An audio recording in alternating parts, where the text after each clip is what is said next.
Bonsoir à toutes et à tous. Je vois qu'on a une vingtaine de personnes, donc on va démarrer. J'imagine qu'il y a des personnes qui nous rejoindront en cours de route.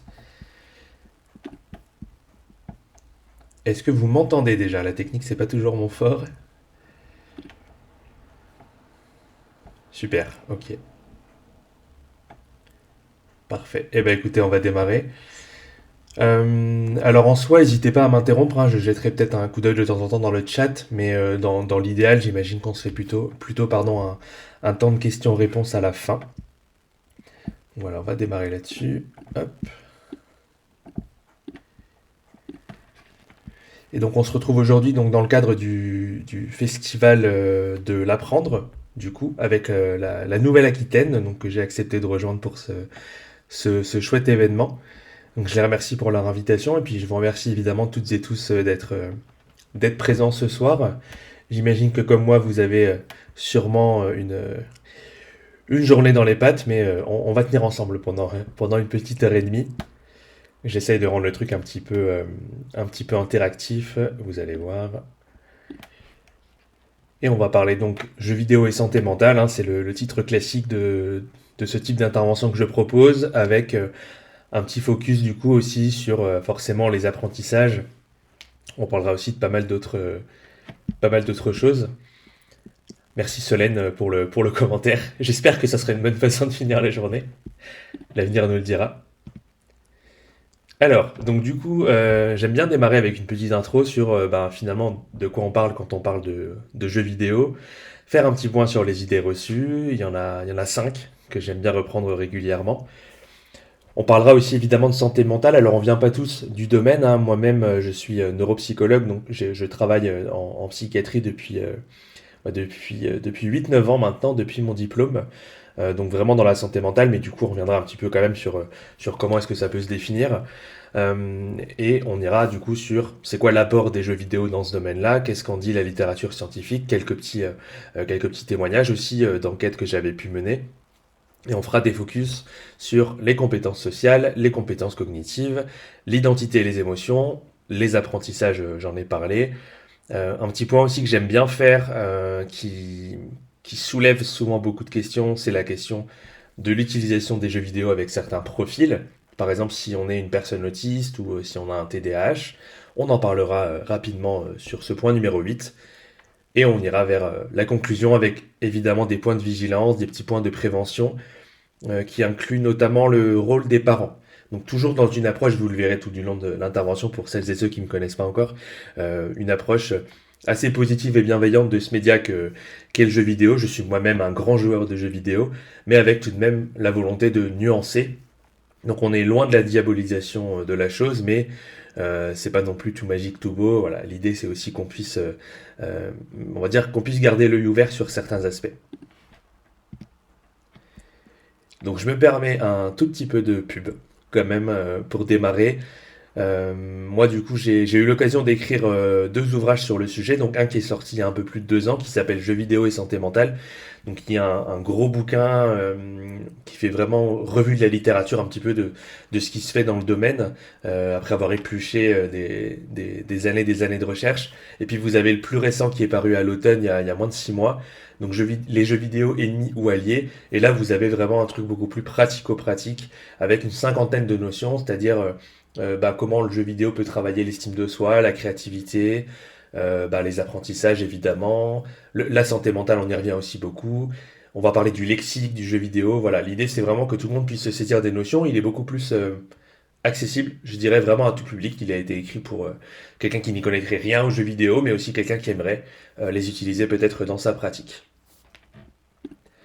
Donc je précise, ils sont du coup disponibles sur Amazon car je suis auto-édité, mais pour beaucoup de raisons, on peut vouloir passer en dehors de ce circuit-là, et du coup moi je fais des envois personnalisés qui ne rapportent pas d'argent à Amazon. Donc si ça vous intéresse, un petit message, j'essaye d'être rapide quand je peux. Alors, pour le petit côté interactif, donc c'est la première fois que je le fais en étant à distance, mais j'imagine que ça marche pareil. Donc vous pouvez du coup aller sur WooClap, qui va vous permettre de répondre à quelques petites questions tout du long. L'idée étant de vous maintenir un petit peu réveillé et de vous faire participer. Donc, comme dit d'habitude, je suis en présentiel beaucoup, donc là sur le distanciel, je sais pas si vous regardez sur le téléphone, c'est peut-être un peu plus compliqué par exemple. J'attends de voir si vous arrivez un petit peu à vous connecter. N'hésitez pas à me faire des retours dans le chat.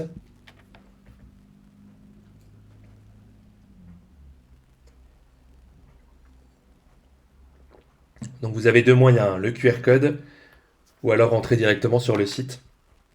Normalement aussi j'ai coché la, la case, pardon, je vais y arriver, qui vous permet de voir le diapo en même temps que vous avez le booklap, enfin le site du coup qui va défiler. Comme ça devrait vous faciliter un petit peu la tâche. Donc je vois que j'ai 13 personnes qui sont connectées dessus, qui interagissent avec des emojis. Hop. Je vais tranquillement démarrer. Je vous rassure aussi, si jamais ça déconnecte de votre côté ou quoi que ce soit, à chaque nouvelle question, vous avez le site avec le petit code d'accès qui se remet en marche. Alors, on commence avec la plus classique des questions. Ça doit apparaître normalement du coup sur votre appareil. Donc, à quoi vous fait penser jeu vidéo? Donc ça va s'afficher sous la forme de nuages de mots et vous pouvez rentrer plusieurs réponses. Donc l'idée ça va être de mettre des réponses courtes, mais vous pouvez mettre une réponse, envoyer, en mettre une autre, envoyer, etc. Et ça va former un petit agglomérat, un petit mélange de tout ce que vous aurez posté. Donc je vous laisse quelques secondes le temps de remplir tout ça.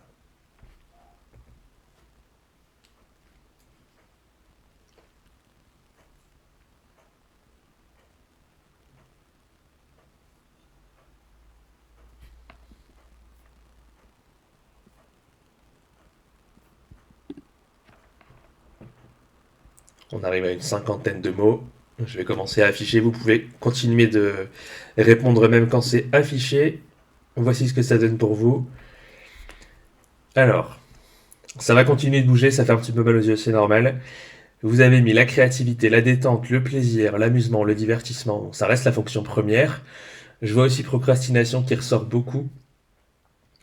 Le triple A, donc qui fait référence au gros nom, au grand nom du jeu vidéo. Je vois beaucoup des mots aussi issus plus de l'accompagnement, remédiation, réhabilitation. J'ai vu neuropsychologie, l'expérience. Ok.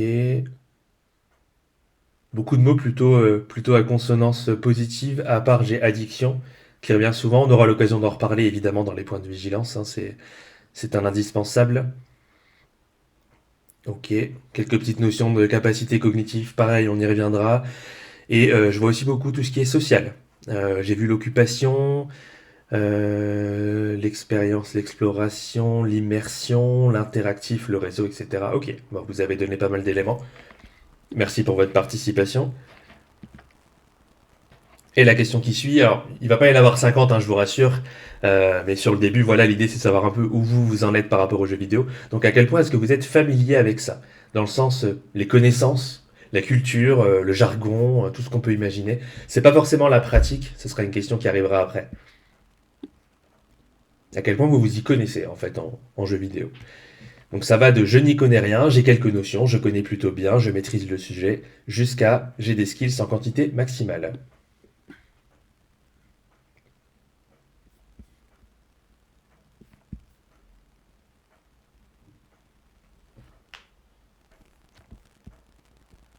Moi, je vous laisse un petit peu de temps. C'est toujours un peu des temps de flottement, hein, les temps de réponse aux questions. Moi, ça me permet aussi un petit peu de souffler. Hop. Alors, tout le monde, j'ai l'impression, dans le chat, il connaît au moins un petit peu. Alors, j'ai quelques notions qui reviennent beaucoup, mais il y a quand même une majorité de je maîtrise le sujet, voire j'ai des skills en quantité maximale. Donc, pour les non-joueurs ou non-anglophones, on va dire skills, du coup, c'est compétences. Ok. Alors, du coup, vous en apprendrez peut-être moins sur le début. On verra. Hop. Et donc, je vous l'avais un petit peu spoilé, est-ce que vous jouez? Alors, jeux vidéo, c'est très large, hein. C'est-à-dire que si vous jouez à Candy Crush ou même au Mahjong sur votre téléphone, c'est un jeu vidéo. Ça peut être la console, ça peut être l'ordi. Donc pareil, je vous laisse un tout petit peu de temps.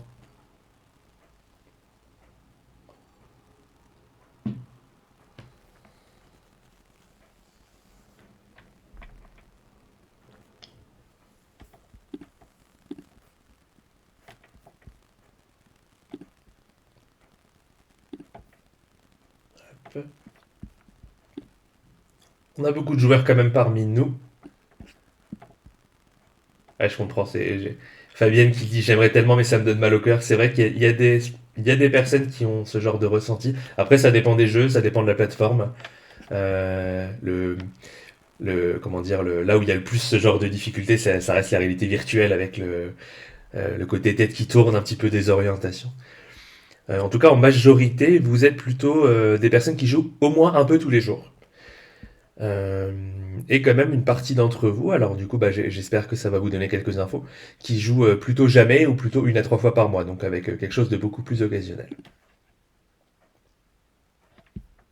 Tout allait bien sous Amstrad, effectivement. Il y avait moins d'images qui donnent mal au cœur.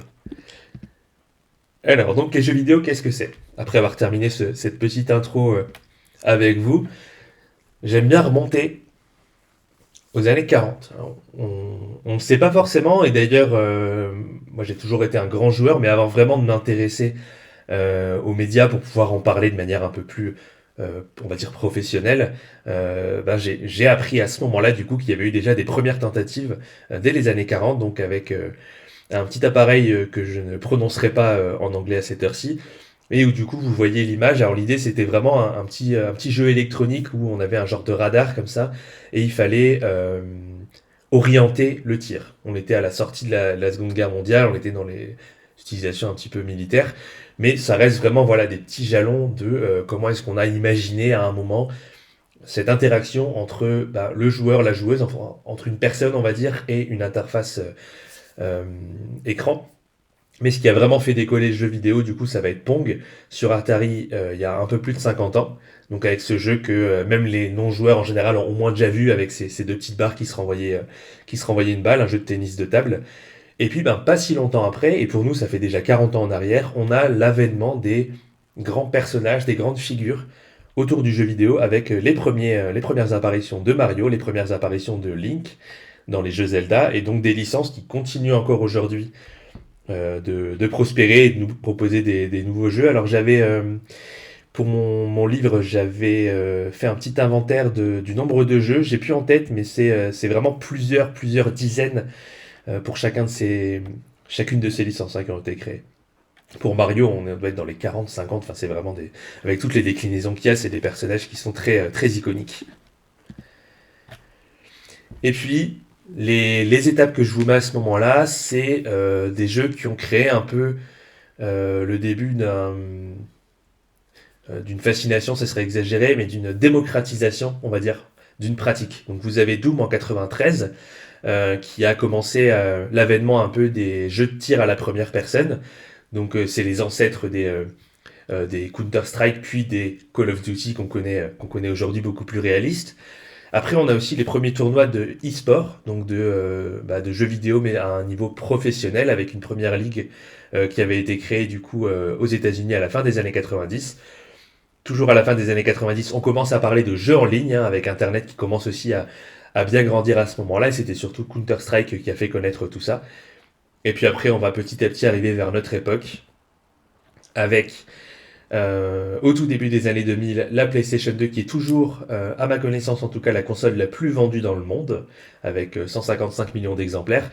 Et ce qui a beaucoup marqué aussi, je trouve, l'histoire des jeux vidéo, c'est il y a 20 ans, déjà, ça nous rajeunit pas, la Wii qui est sortie sur le marché, donc qui a créé les premières interactions aussi entre enfants et parents dans le jeu vidéo, puisqu'on avait, bah, Nintendo a toujours un peu parié là-dessus, des consoles très familiales et des jeux très familiaux où bah, souvent on a le papa, la maman qui jouent avec l'enfant, les enfants qui jouent entre eux, etc.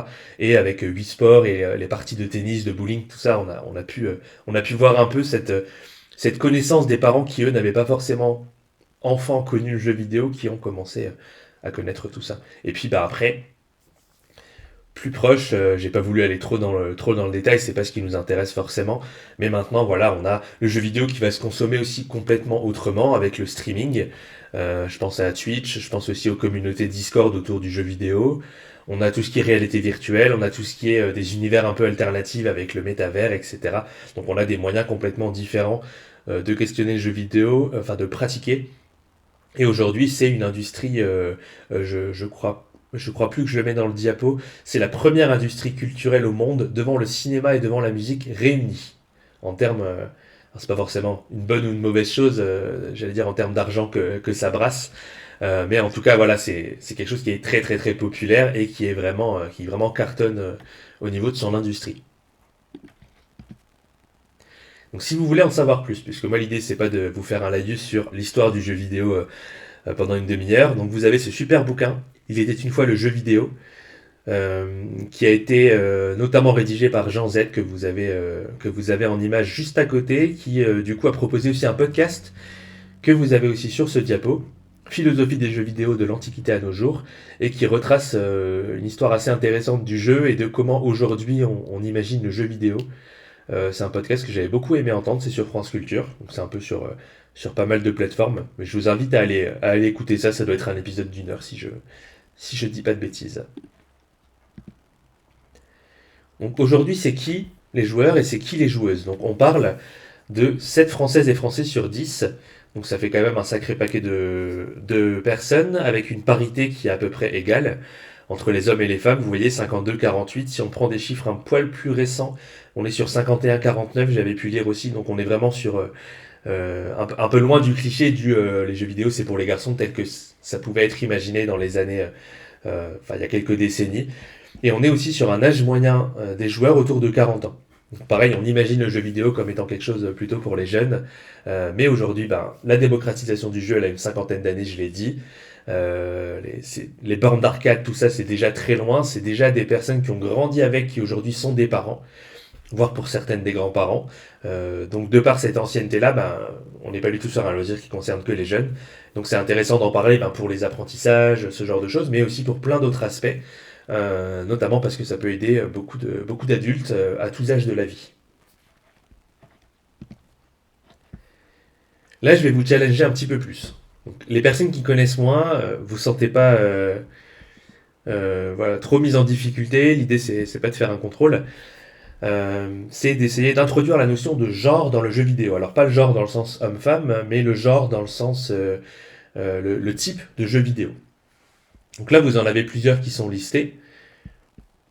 Et l'objectif, c'est, ben, d'après vous, de me dire à quel genre appartient le jeu vidéo. Alors, dans les faits, c'est quelque chose qui est toujours un petit peu poreux. Un jeu peut tout à fait appartenir à plusieurs genres, mais c'est juste pour introduire ce concept-là de la richesse et du caractère très vaste de jeux vidéo. On pense souvent aux jeux de tir, hein, dans l'image d'Épinal qu'on en a dans la caricature, les jeux de compétition, les jeux de tir, les jeux de guerre, mais on va voir rapidement ensemble qu'il en existe tout un tas d'autres.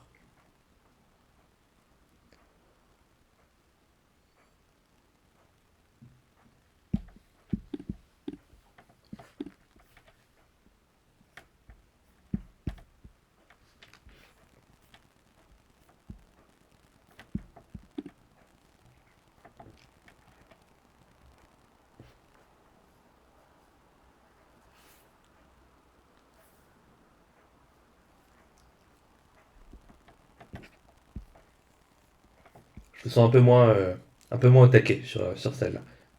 Elle fait souvent cet effet, cette question, un peu plus longue aussi à répondre.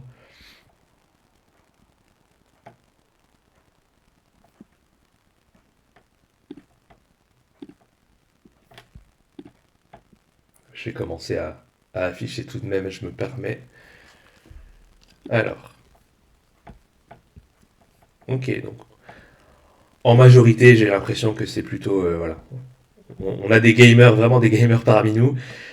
Donc, dans les fréquences de réponse, effectivement, vous avez toutes et tous mis Fortnite en tant que Battle Royale, on va en parler. Les Sims en tant que jeu de simulation. Après, le titre était un petit peu aidant. Tout ce qui est autour de Zelda, on va être dans l'aventure, ce genre de jeu, les jeux de rythme avec Just Dance, Super Mario. Alors effectivement, pour ça c'est parmi les plus connus. On est sur du jeu de plateforme. On avance d'un endroit à un autre de la carte, on progresse comme ça de niveau en niveau. Tout ce qui est les MMORPG, on entend souvent l'acronyme sans que ce soit forcément connu, bah, notamment pour les personnes qui sont pas familières avec l'univers du jeu vidéo. Et donc on aura là-dedans World of Warcraft, pardon. Donc les MMORPG, c'est des jeux massivement multijoueurs en ligne, des jeux de rôle. Minecraft en tant que jeu bac à sable, effectivement, où on a une liberté, quelque chose d'assez ouvert, qui permet aux joueurs et aux joueuses de beaucoup s'exprimer. Et après, il y a les réponses qui arrivent un peu moins souvent. Mais du coup, pour vous afficher, on serait là-dessus. Donc, effectivement, donc ça ressemble beaucoup, hein. Vous avez plutôt des bonnes stats. Et donc, encore une fois, ça me permet d'introduire la question des différents genres de jeux vidéo dans cette intro. Là, vous en avez un paquet, on va pas tous les citer, mais vous avez ceux qui étaient indiqués dans votre petit quiz. Donc, des jeux qui vont aller simuler des éléments de la vie réelle, hein. Les Sims, on va gérer des personnes, des familles du quotidien. Vous allez avoir des jeux d'aventure, des jeux de plateforme où on va avancer d'un bout à l'autre de l'écran. On va avoir plusieurs tableaux dans lesquels on va progresser. Les jeux de course, le nom est assez évocateur. On a parlé des MMORPG. Battle Royale, j'avais dit qu'on en reparlerait. C'est un des plus connus parce que c'est le jeu, enfin, un des jeux qui a vraiment popularisé ce genre-là. Et donc le Battle Royale, c'est un peu le koh-lanta du jeu vidéo. C'est voilà, on est 100 joueurs. On arrive sur une île et l'objectif c'est d'être le dernier joueur survivant. Donc du coup on doit éliminer les adversaires au fur et à mesure de la partie. Et puis après vous allez avoir des jeux plus de réflexion, de stratégie, des jeux type bac à sable, on en a parlé. Hop.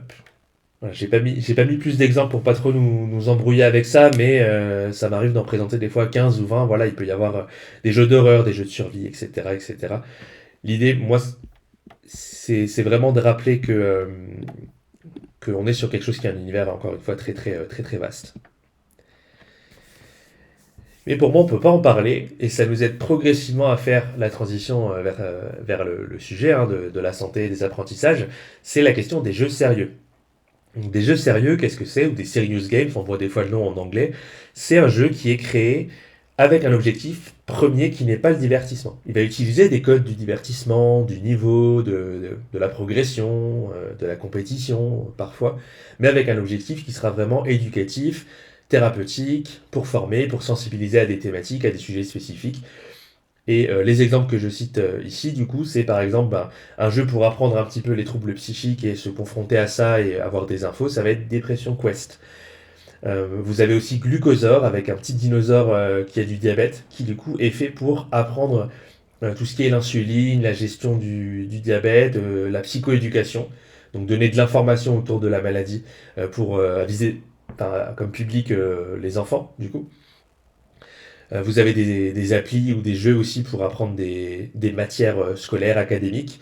Et je prends l'exemple aussi souvent parce que c'est une des plus téléchargées, donc une des plus connues. C'est Duolingo pour apprendre une langue.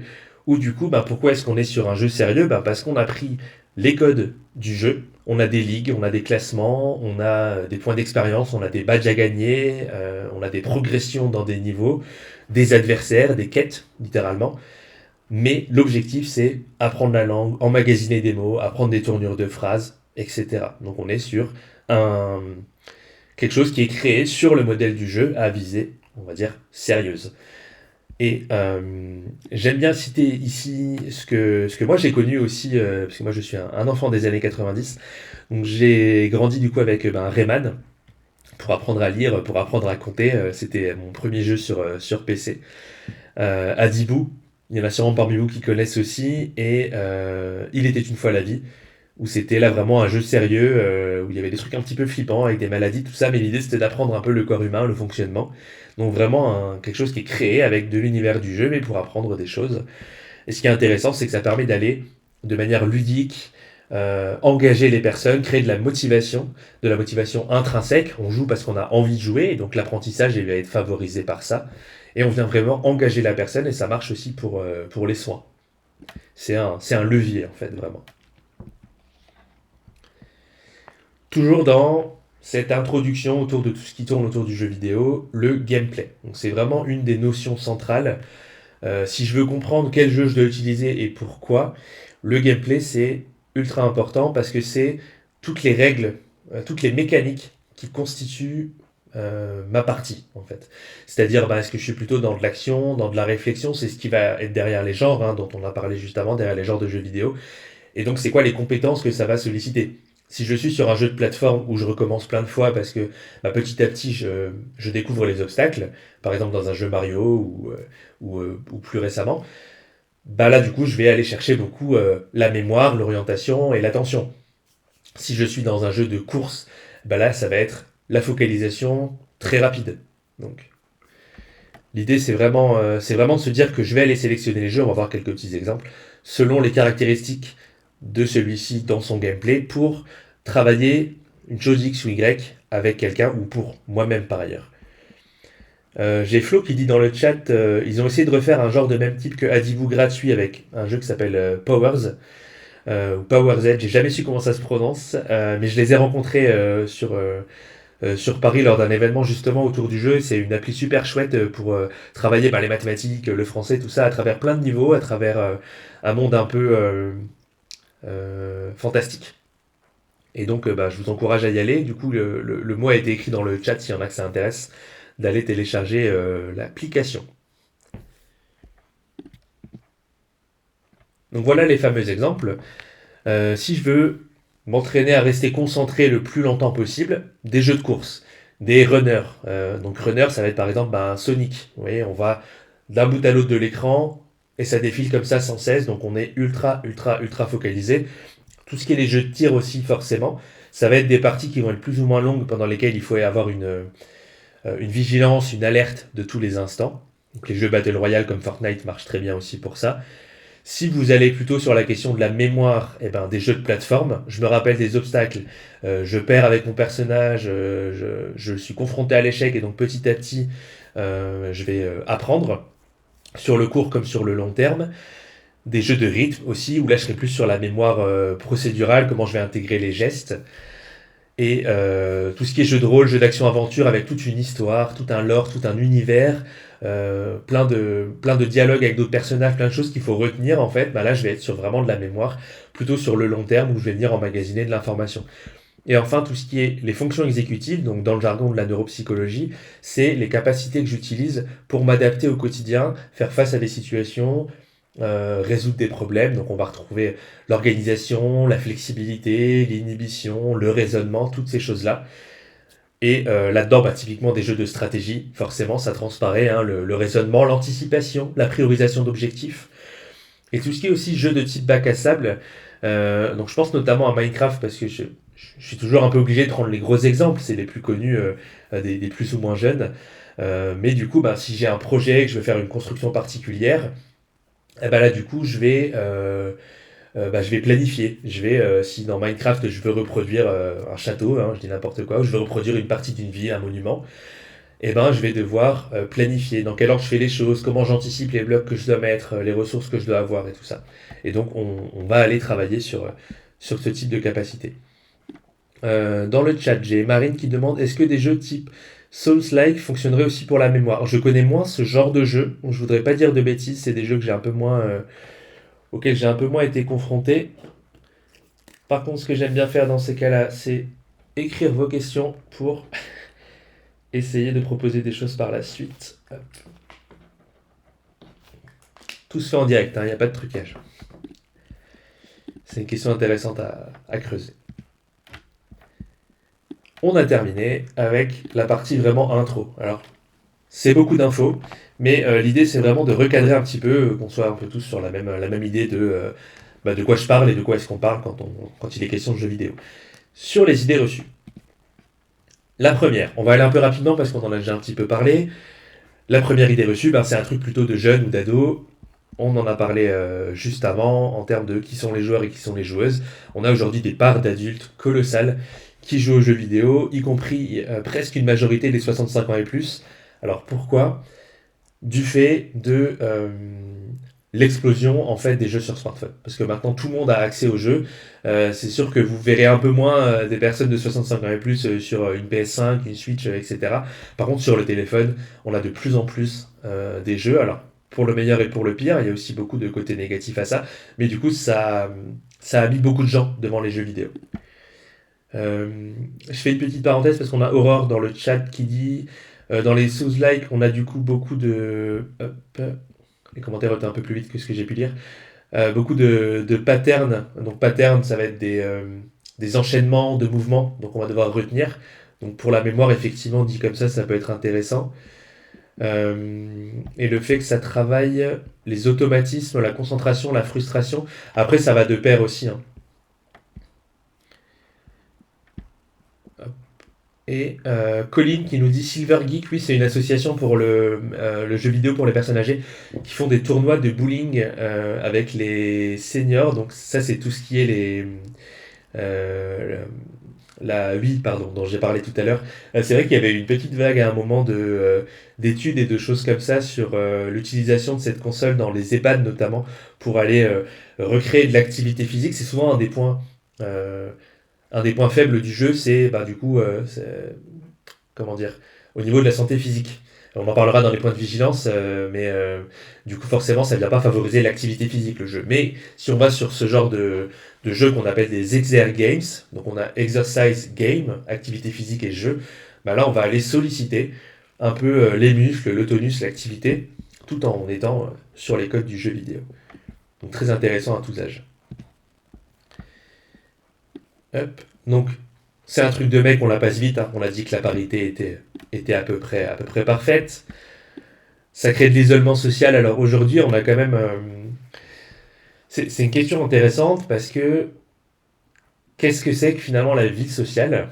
C'est pas une question à laquelle on va pouvoir répondre ici en quelques minutes, mais il y a d'autres formes de socialisation. Nous, on a l'habitude de la vie sociale réelle, physique, qui est évidemment très importante pour plein de choses et dans le développement des personnes et surtout des enfants. Mais il y a aussi d'autres formes de socialisation en ligne, dans des communautés, avec des streamers, on va créer des liens parasociaux particuliers, on va rencontrer parfois d'autres personnes. Euh, je crois que je vous ai mis un petit témoignage après là-dessus. Mais du coup, ça peut être aussi un moyen de socialiser autrement. Et par exemple, pour des personnes qui auraient des difficultés de socialisation dans la vraie vie, c'est pas que ça doit remplacer, c'est pas que ça doit venir effacer complètement tout le reste, c'est plutôt que ça peut aider à créer des relations sociales autrement et pourquoi pas après à utiliser ces compétences dans la vie réelle. En tout cas, chez les ados, on a une grande part de personnes, vous voyez ici, 4 ados sur 5 chez les 10-17 ans qui vont jouer, et à peu près la moitié des enfants qui ont le sentiment d'appartenir à une communauté.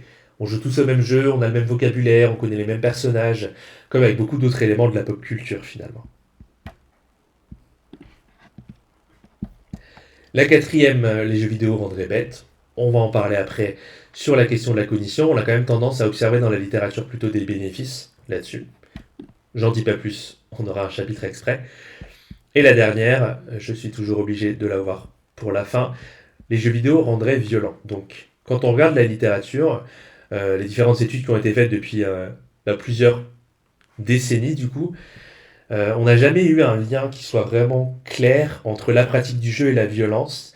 Ce qu'on a déjà pu voir, c'est une augmentation sur le court terme de l'agressivité, sans réplication derrière et sans que des études derrière reviennent montrer forcément ce lien. Ce dont on se rend compte, c'est qu'il y a surtout beaucoup de facteurs. Que réduire la chose à jouer rendrait violent, c'est beaucoup trop réducteur. Moi, je peux faire plusieurs parties de Fortnite. J'ai jamais fait de mal à personne physiquement dans la vraie vie. Parce qu'il y a beaucoup de choses derrière du vécu, de la personnalité, est-ce qu'il y a des difficultés psychiques, sociales, à l'école, en famille, etc. Donc beaucoup de choses qui viennent questionner la violence au-delà du jeu, qui peut aussi être plutôt un des symptômes que, on va dire, ce qui vient causer la violence. Et les hypothèses qui sont intéressantes par rapport à ça, enfin qui s'opposent par rapport à ça plutôt, c'est d'un côté on a des personnes qui vont dire que ça va désensibiliser à la violence réelle, et de l'autre des personnes qui vont dire que c'est plutôt cathartique. Cathartique, c'est-à-dire un exutoire, quelque chose qui va permettre d'essayer de jeter mon stress derrière l'écran. On revient d'une journée compliquée à l'école ou d'une sale journée au boulot.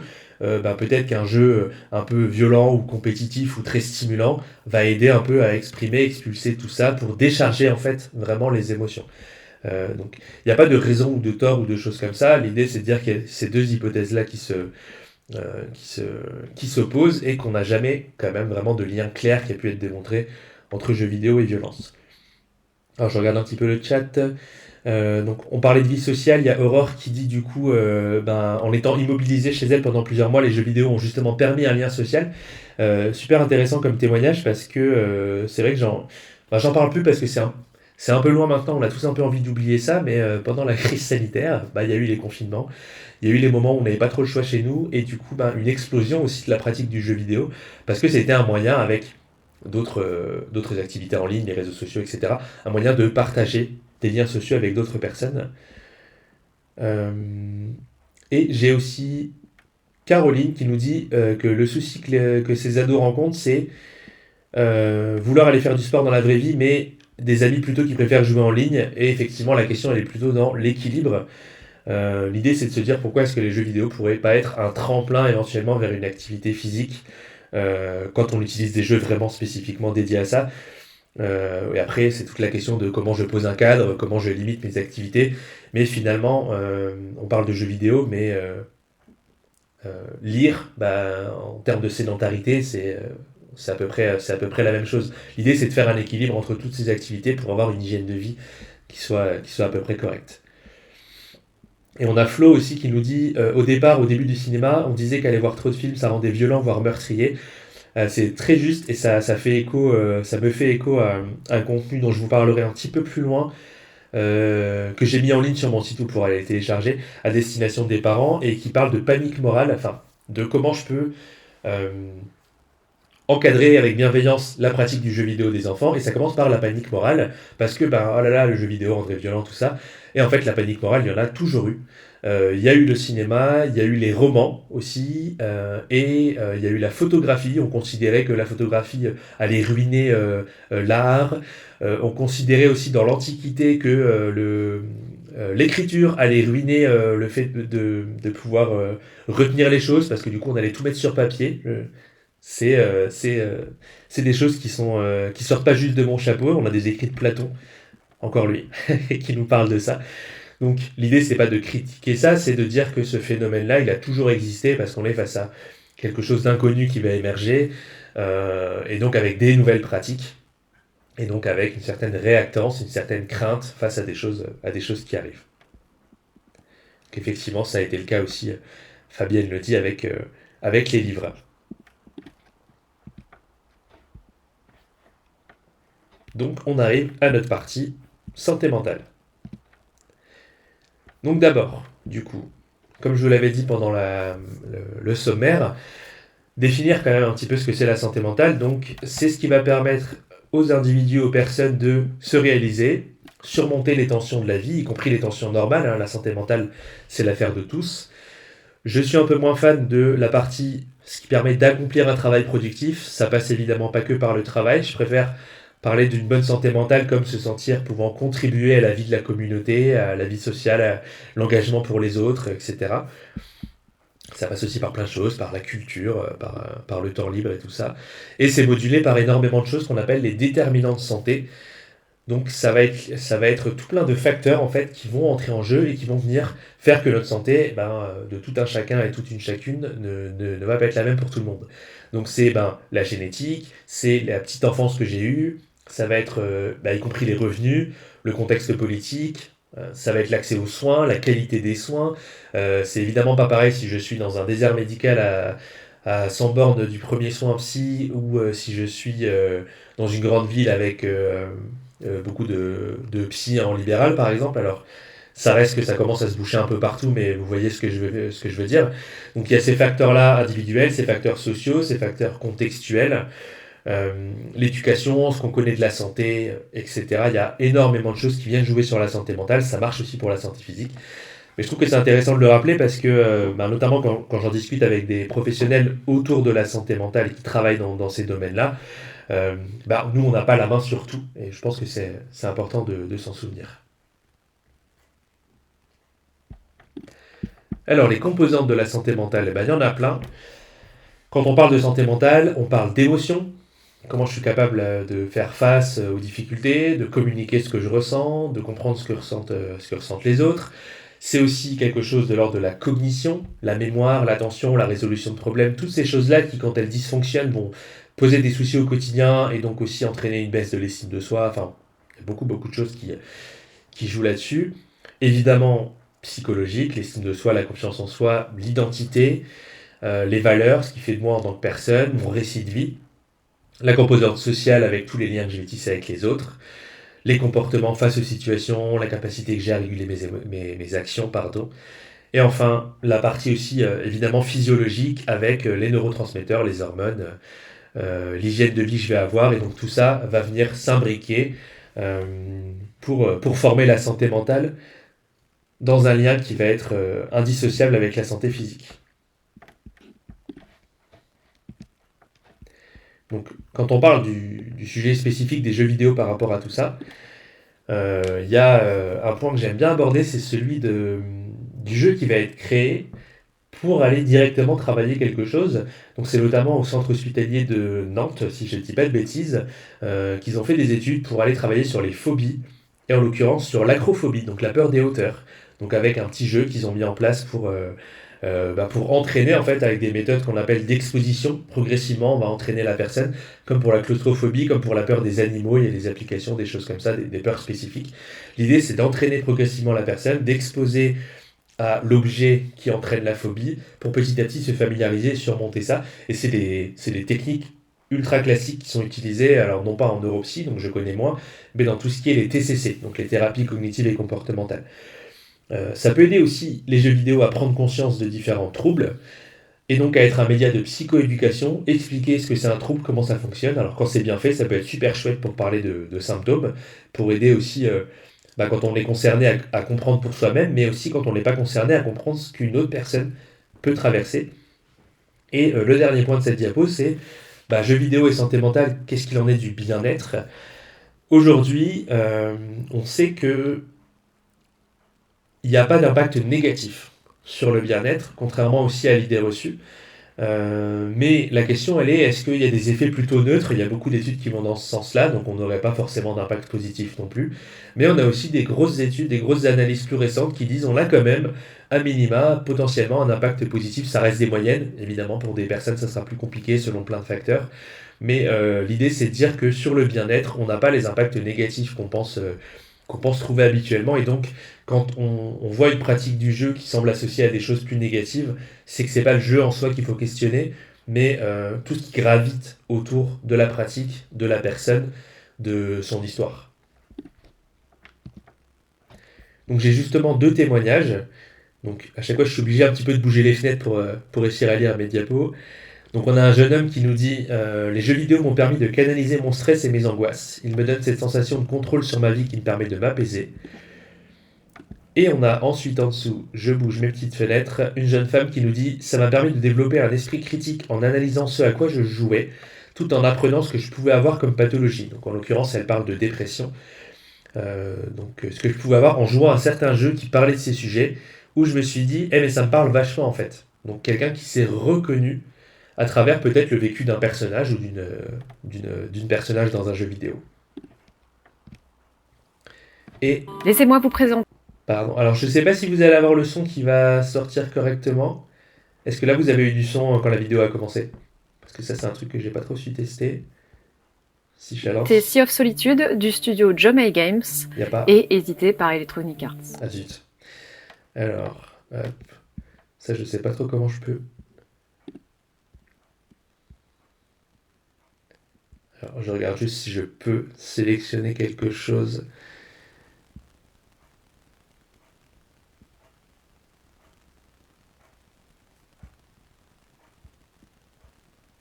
Ah non, je vais pas avoir surtout avec les écouteurs. Alors, du coup, pour celle-là, c'est dans les paramètres de zoom. Alors, oui, si je peux avoir une assistance technique. Ah, j'ai partagé le son de l'ordinateur.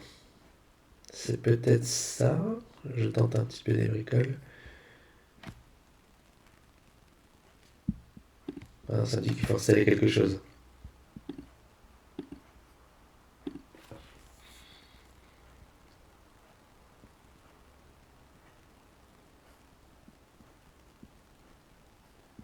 Donc c'est dommage en plus parce que surtout pour la deuxième vidéo, il y a des belles musiques. C'est dommage que je puisse pas vous le partager.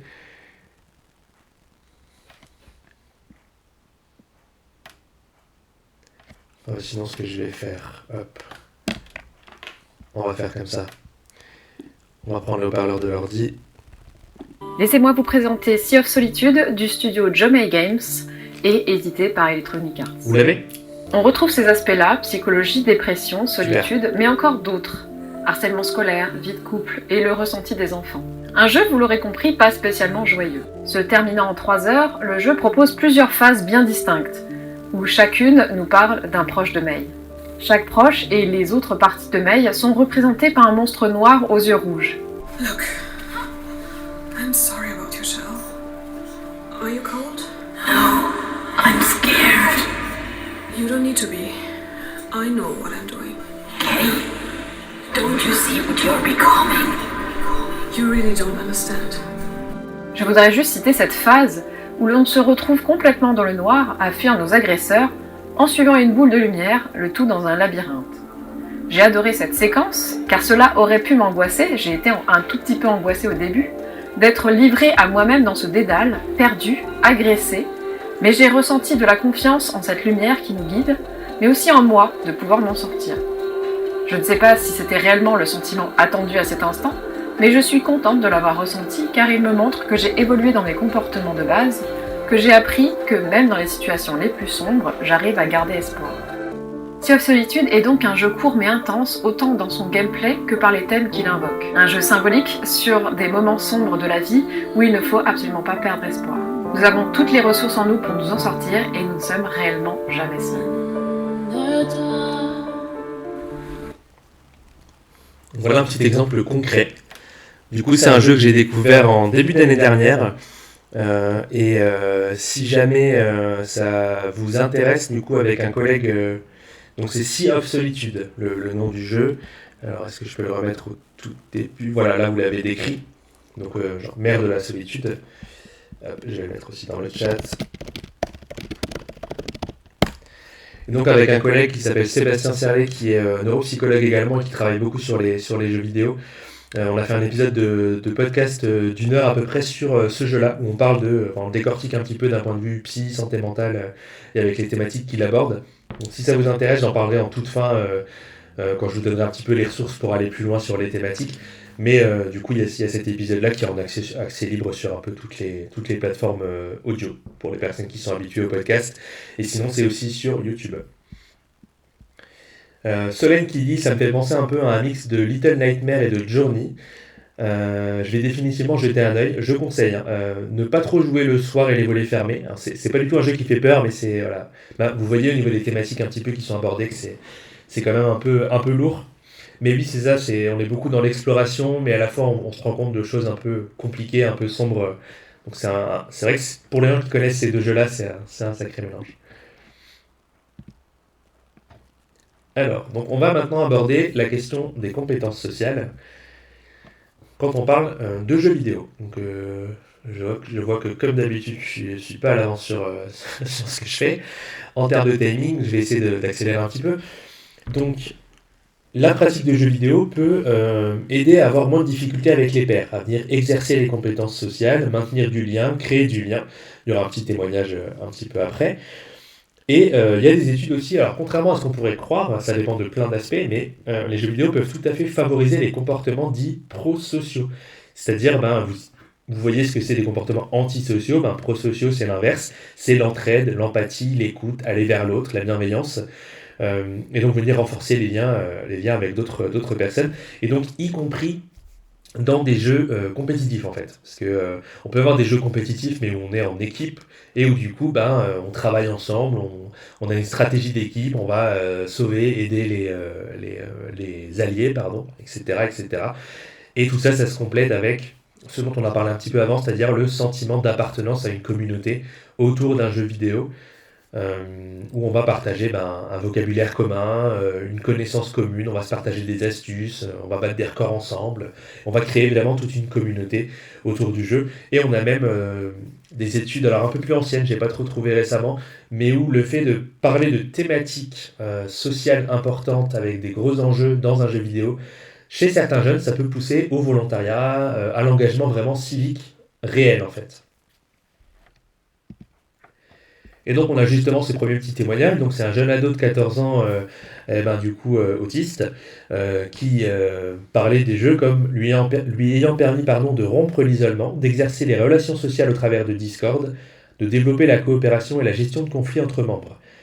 Discord, je crois que je ne l'ai pas précisé, mais ça va être un endroit où on va pouvoir créer plein de salons de discussion et où les personnes vont pouvoir aller échanger ensemble. Ça peut autant s'utiliser dans le jeu vidéo que dans des entreprises pour avoir des groupes de réunion. Voilà, c'est une plateforme pour pouvoir échanger. Et on a également une jeune femme qui nous dit qu'elle a pu rencontrer des amis avec qui elle est toujours en contact, ou qu'elle a même pu rencontrer IRL. Donc IRL, c'est dans la vraie vie. Cela va faire presque 8 ans que je leur parle. C'était aussi un moment de détente, de lien social, mais également de compétition pour certains types de jeux. De plus, c'est faire partie d'une communauté, on rigole et on discute bien. Donc ce truc-là de comment j'ai été créer des relations dans le jeu, que j'ai pu transférer ensuite avec des vraies connaissances dans la vraie vie, des liens que j'ai tissés, comme j'aurais pu tisser dans un club de sport ou dans un club de lecture, pour prendre des exemples d'autres loisirs. Évidemment, ça soulève d'autres questions, parce que quand on parle aussi en ligne, c'est la question des inconnus, c'est la question du cyberharcèlement, c'est la question de mettre en place un contrôle parental, par exemple, pour un parent. Donc, il y a plein d'autres questions qui dépassent le cadre de ce petit webinaire, mais ça reste intéressant d'en parler quand même. Un petit exemple concret, alors c'est une pépite qui a une dizaine d'années maintenant, je me demande si c'est pas 2016, c'est Stardew Valley. Donc vous voyez le petit icône, on est sur du 12 ans et plus. Alors pourquoi 12 ans et plus? Parce que dans le jeu, à un moment, il y a une petite phase casino, et comme on parle de jeu d'argent, directement, on fait passer de 7 ans et plus à 12 ans et plus. C'est un peu sur toutes les plateformes, y compris sur smartphone maintenant. Moi j'y ai beaucoup joué sur ordi et sur Switch. Et donc on est sur un jeu un peu simulation, un peu jeu de rôle, un peu jeu de gestion, où du coup on va hériter de la ferme de notre grand-père, on va fuir la ville, et on va du coup vouloir se ressourcer dans un petit village, on va cultiver nos fruits, nos légumes, élever des animaux, petit à petit prospérer. Et tout ça, vous allez me dire c'est quoi le rapport avec les compétences sociales? Et dans ce village, on va être confronté aux différentes personnes. Plus on va les rencontrer, plus on va apprendre à les connaître. Donc c'est que des personnages, il n'y a pas d'autres joueurs, c'est l'intelligence artificielle du jeu, quoi. Et donc on va les apprendre à les connaître, y compris connaître des personnes, on va se rendre compte, qui souffrent de dépression, qui ont beaucoup de solitude. Il y en a un qui a un trouble de l'usage de l'alcool. On va rencontrer comme ça différentes situations, on va apprendre ce que les personnes aiment, n'aiment pas, et donc on vient vraiment entraîner un petit peu, travailler cette vie sociale en dehors de la vie réelle, mais du coup dans ce contexte un peu sécurisé qu'est le jeu vidéo. Et donc vous avez quelques petites vignettes. Donc vous voyez, c'est à l'ancienne, très pixelisé, mais je trouve que c'est ce qui fait un peu son charme. Donc voilà, on a des dialogues, des rencontres, on a des événements qui viennent rythmer la vie du village aussi, les anniversaires qu'il ne faut pas oublier.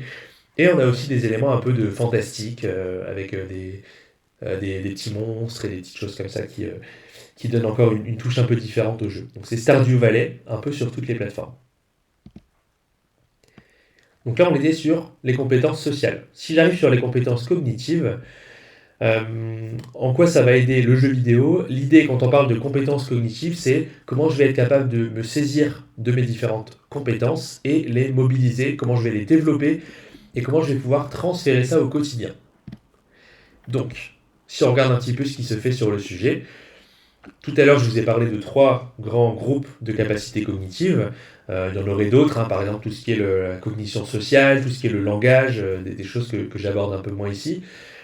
Si on est sur l'attention, il y a des études qui montrent qu'on peut aller avoir des améliorations au niveau visuo-spatial, donc de l'exploration visuelle et comment je vais capter les choses dans l'environnement, la capacité à moins être pris par les distracteurs, une meilleure capacité d'alerte. Alors l'alerte, ce que ça veut dire, c'est je suis capable de réagir rapidement à un événement. Un exemple de la vie quotidienne, c'est je suis en train de conduire et j'ai un panneau attention école. Mon alerte, c'est il va falloir que j'ai le réflexe d'agir rapidement s'il y a un enfant qui traverse la route. C'est ma capacité d'alerte qui va prendre le relais. Et dans la majorité des études, On a une grande étude qui a été faite en 2023 ou 2024, et dans 19 des 26 études, on retrouvait une amélioration de l'attention. Donc, j'en profite pour souligner, évidemment, moi je ne parle pas de magie, de remède miracle.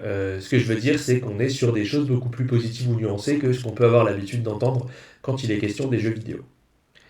Ensuite, sur la partie capacité exécutive, donc je disais, c'est comment je m'adapte aux situations, comment je résous des problèmes, comment je fais face à une tâche. Et donc, on retrouve dans les études une amélioration de la capacité de flexibilité, c'est-à-dire de switcher entre différentes tâches, une meilleure prise de décision, la capacité aussi à trouver des stratégies alternatives, à résoudre des problèmes, et on a des impacts aussi positifs qui sont trouvés chez les personnes âgées. Et c'est pareil pour la mémoire. Quand on parle de mémoire, alors on ne va pas s'amuser à tout décortiquer, on est là pour faire un cours de neuropsy, ce ne sera pas le plus intéressant, mais en gros, vous savez sûrement, on a des mémoires sur le court terme, on a des mémoires sur le long terme. Donc sur le long terme, on a notamment la mémoire épisodique, la mémoire des souvenirs de ce qu'on fait dans le quotidien et des gros événements de vie qui ponctuent nos journées, notre parcours de vie. Et donc chez les personnes âgées, on a constaté que le jeu vidéo pouvait aider à améliorer cette mémoire, alors que tous âges confondus, chez des personnes qui jouent régulièrement, on est plus sur cette mémoire à court terme qui va venir être musclée, donc ce qu'on appelle la mémoire de travail. C'est-à-dire que sur quelques secondes, sur un laps de temps assez court, je vais être capable de mettre à jour l'information, de retenir, de manipuler l'information dans ma tête, qu'elle soit verbale ou visuelle, pour du coup réussir à effectuer la tâche que je veux faire. Un exemple du quotidien pour rendre le truc plus concret, quand vous faites de la pâtisserie, vous avez une recette à suivre. La mémoire de travail, c'est je retiens qu'il faut que je mette 500 g de farine, 60 g de sucre, 2 œufs, etc. Je fais beaucoup de crêpes en ce moment, donc j'ai un petit peu ça en tête. Mais voilà, je vais retenir la recette au fur et à mesure, et puis après, derrière, je vais du coup gagner du temps, maximiser mon autonomie, etc., etc. Il y a des choses intéressantes quand on parle de jeux vidéo et de cognition. Et je vais reprendre un petit peu mon souffle, excusez-moi. Je vois qu'il est déjà 19h, le temps passe très vite. Alors, un petit exemple absolument mignon, c'est cette collection de jeux. Je vous en ai mis deux, I Love Finding Cats, I Love Finding Dogs, il y en a plein, il y en a 7 ou 8. C'est des petits jeux qui sont dispo sur plusieurs plateformes, donc vous voyez sur ces petites images, c'est du 3 ans et plus. Il est dispo sur Switch, il est dispo sur PC et il est dispo sur PlayStation. Donc on a plein de petits tableaux, et dans ces tableaux, on doit repérer des animaux et on doit repérer des objets le plus vite possible. Donc on est vraiment sur le travail de ce qu'on appelle l'attention sélective. C'est un peu le Où est Charlie, mes versions jeux vidéo, c'est-à-dire que j'ai tout un fouillis d'éléments et je dois repérer les éléments qui m'intéressent. Vous allez comprendre tout de suite, voilà à quoi ça ressemble. J'ai des tableaux comme ça, j'ai des sets différences, j'ai des tableaux où je dois plutôt rechercher différentes cibles, j'ai des petits puzzles, donc on est vraiment sur de l'attention visuelle et aussi un petit peu de la manipulation visuelle. Et donc dans le tableau que vous voyez en haut à gauche, j'ai des animaux à trouver, j'ai différents objets à trouver, et donc je vais les chercher sur mon tableau. Alors, ce qui est intéressant, je trouve, c'est que du coup, moi en tout cas les jeux, je les ai eus en anglais, et du coup en plus on travaille un petit peu le vocabulaire de l'anglais, il y a des mots que j'ai retenus comme ça grâce à ce jeu, mais il est surtout intéressant pour l'attention. Et vous avez régulièrement des promos sur la Switch pour l'avoir à 1 ou 2 euros et pouvoir le faire assez facilement. Et c'est quelques heures quand même de jeu après dessus. Un autre exemple, celui de Minecraft, qui lui est dispo vraiment un peu partout, qui est, je ne l'ai pas encore dit, mais c'est le jeu vidéo à l'heure actuelle le plus vendu de tous les temps, tout jeu confondu, toute plateforme et console confondues. Donc moi j'y ai joué que en mode bac à sable, en mode créatif, c'est-à-dire on a tout le terrain pour nous, on construit ce qu'on veut, on bricole, on met des mécanismes, on peut créer de la musique, on peut faire plein de choses, on peut créer des monuments, j'en ai parlé un petit peu tout à l'heure. Et donc pourquoi les compétences cognitives ? Parce que la planification, l'anticipation, évidemment l'exploration dans l'espace, évidemment l'attention, rester focalisé sur son projet, ne pas se sentir éparpillé. Et donc c'est assez intéressant pour parler de compétences cognitives quand on parle de Minecraft. Et le dernier exemple pour les compétences cognitives, c'est celui de Fortnite. Alors sur Fortnite, il y a pas mal de choses à dire, on n'est pas là pour parler que de ça, donc je ne vais pas y passer trop longtemps, mais il y a quand même des choses auxquelles il faut faire attention, notamment l'âge minimum, on est sur du 12 ans et plus, donc un enfant de 8 ans sur Fortnite, le jeu n'est pas adapté en termes de contenu. Pourquoi 12 ans et plus? Parce qu'on est sur de la violence, mais qui est pas réaliste. Sinon, on passerait directement sur les balises 16 ans ou 18 ans et plus. On est sur quelque chose de très cartoonesque. Euh, euh, mais du coup, voilà, ça reste pas adapté pour quelqu'un qui serait plus jeune que ça. Et puis dedans, il y a aussi la question des transactions, des lots qu'on va acheter, et donc de l'argent qui peut être dépensé. Donc être très vigilant si on est parent d'un ado qui joue. En tant qu'adulte, je serais moins euh, méfiant, ce serait pas le terme, mais je ferai un peu moins attention, parce que du coup, si on a un petit peu de voilà, d'inhibition, on va jouer pour jouer, on va pas forcément se laisser avoir par tous les mécanismes. Et donc, ce qu'on peut voir au niveau cognitif, après cette petite parenthèse, ça va être par exemple le travail de la planification, c'est-à-dire que j'arrive sur l'île, il faut que je cherche du matériel, que j'évite de passer 15 fois par le même endroit, que je sache où chercher. Il y a même un peu, je ne l'ai pas écrit, mais il y a même un peu de la mémoire, parce que vous avez la carte qui va changer tous les 3 mois à peu près, quand il y a des nouveaux chapitres et des nouvelles saisons. Mais du coup, pendant ces 3 mois-là, vous savez à peu près quel personnage se trouve où, quel genre de ressources va se trouver à quel endroit. Tout ce qui est évidemment autour de l'attention, on en a déjà un petit peu parlé, mais l'alerte, j'entends un coup de feu ou une voiture qui arrive au loin, je suis mis en alerte, je suis prêt à réagir, je suis prêt à faire face à la situation. L'attention partagée parce qu'il faut que je fasse attention à plein de choses en même temps, à la fois au niveau auditif et au niveau visuel. Et enfin, la théorie de l'esprit. J'aime bien la citer parce que j'en parle pas trop au cours de cette conférence, mais ça fait partie de ces compétences qui appartiennent à la cognition sociale, c'est-à-dire ce qu'on met en jeu dans les relations à l'autre, en fait. Et la théorie de l'esprit, c'est comment je me mets à la place de l'autre pour comprendre ses intentions, ses comportements, ses croyances. Par exemple, dans la vie de tous les jours, c'est ce qui nous permet de comprendre un sous-entendu, du sarcasme, de l'implicite. Dans un jeu comme celui-là, c'est plutôt je me mets à la place de l'adversaire pour comprendre si là il est en train d'agir de cette façon, comment est-ce que moi je maximise le fait d'arriver à le battre. Voilà, je me permets d'accélérer un petit peu pour pas dépasser trop le temps, on est ensemble jusqu'à la demi. La prochaine partie, jeux vidéo, identité et émotion. Donc on a parlé social, on a parlé cognitif, qu'est-ce qu'il en est de l'ordre des émotions? J'aime bien mixer les deux parce que je trouve que c'est deux thématiques qui vont assez bien ensemble. Donc, par exemple, le fait de s'accomplir et de se dépasser, d'arriver à surmonter les obstacles, d'arriver à s'identifier dans les personnages, à gagner en autonomie, à avoir le sentiment de contrôle, de compétence dans le jeu, pouvoir s'évader, pouvoir mettre en jeu ses valeurs, ou en tout cas les chercher à travers l'incarnation d'un personnage, par exemple. Et donc tout ça, c'est des choses qui sont autour de l'identité, de l'estime de moi, etc., et qui vont pouvoir être travaillées par le jeu selon ce que je vais choisir. Donc on a par exemple, vous voyez à chaque fois que vous avez des petits témoignages, un jeune homme qui avait dit que c'était du coup une opportunité de relever des défis, de chercher à se dépasser, à s'améliorer, face à un boss difficile dans un jeu d'aventure, face à un niveau difficile dans un jeu de plateforme, ou encore dans des jeux de course quand on cherche à battre un record de temps. Et on a aussi Lisa, qui est une jeune femme avec schizophrénie et troubles anxieux, qui disait que le jeu lui permettait de développer sa confiance en elle et de se revaloriser dans certaines périodes difficiles. Donc il y a aussi cet intérêt-là. Et c'est vrai que moi, j'en ai pas parlé pendant ce webinaire, mais je prends souvent aussi la parole pour parler de ma propre expérience du jeu. Moi, il faut savoir que du coup, j'en parle publiquement assez ouvertement. J'ai eu plusieurs épisodes dépressifs qui me permettent aussi de parler avec un certain vécu de l'intérieur de la maladie-là, évidemment avec juste, voilà, chacun a sa façon de la vivre. Mais dans mon cas à moi, la pratique du jeu vidéo a été assez salvatrice en termes d'évasion, en termes de se sentir, pouvoir prendre le temps, pouvoir s'immerger dans autre chose, pouvoir mettre un petit peu de côté les choses qui étaient plus compliquées. Et donc ça va venir jouer aussi là-dessus. L'identité, mais aussi la question des émotions et du ressenti. Se sentir vivant, c'est ça, tout à fait. Ça va aussi beaucoup dépendre du jeu, mais moi, par exemple, dans mon cas, c'était, je rebondis sur ce que dit Nadia dans le chat. Dans mon cas, c'était Zelda Breath of the Wild. Donc ça faisait 2-3 ans qu'il était sorti, on était en 2020, et donc c'était un jeu, pour celles et ceux qui connaissent pas, donc en monde ouvert, ça a révolutionné le jeu vidéo, ça a été le jeu de l'année, tout le monde a mis 19 sur 20 trucs, ça c'était incroyable.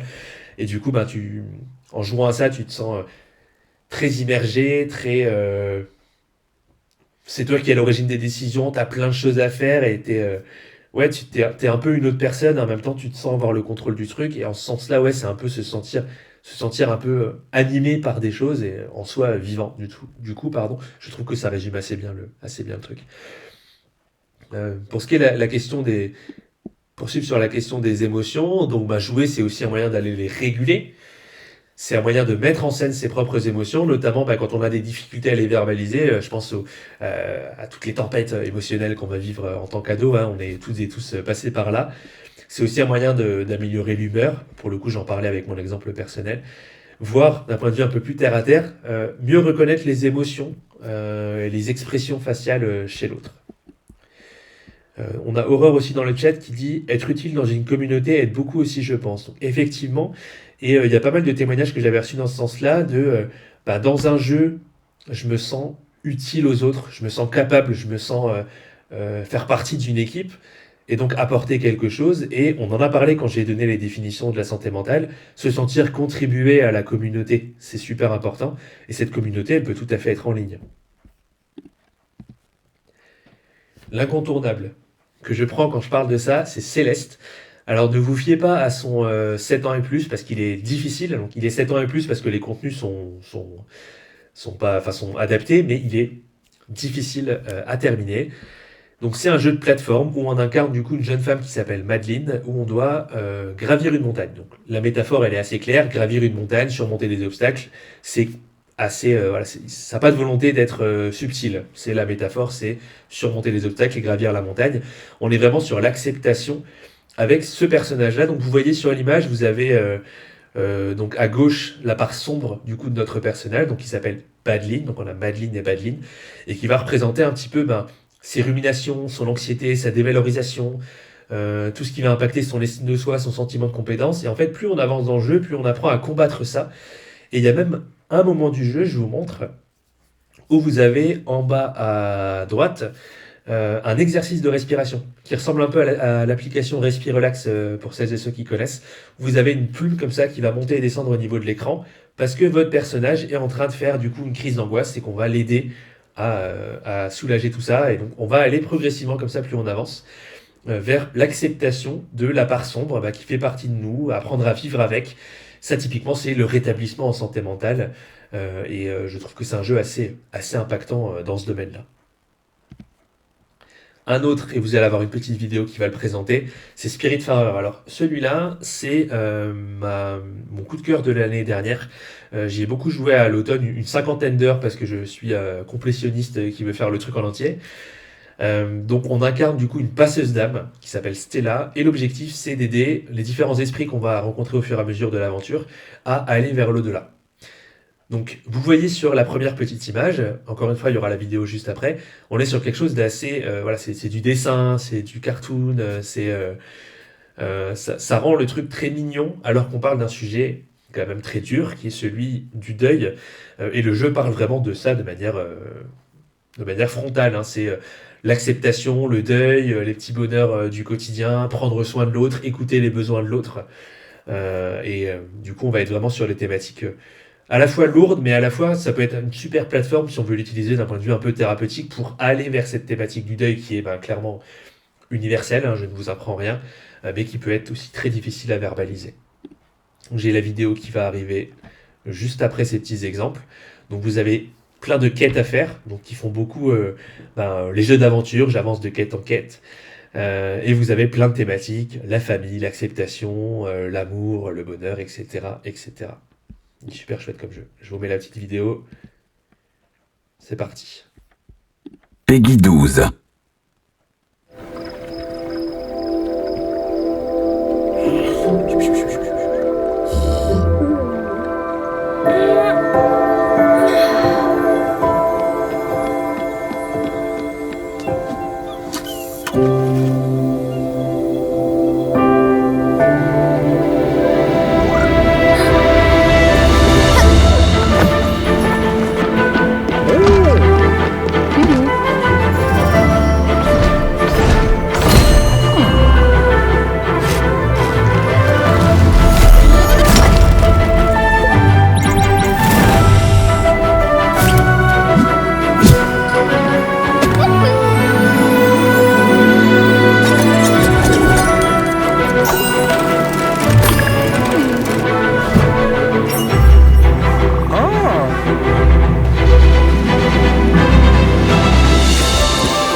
Voilà pour ce petit jeu.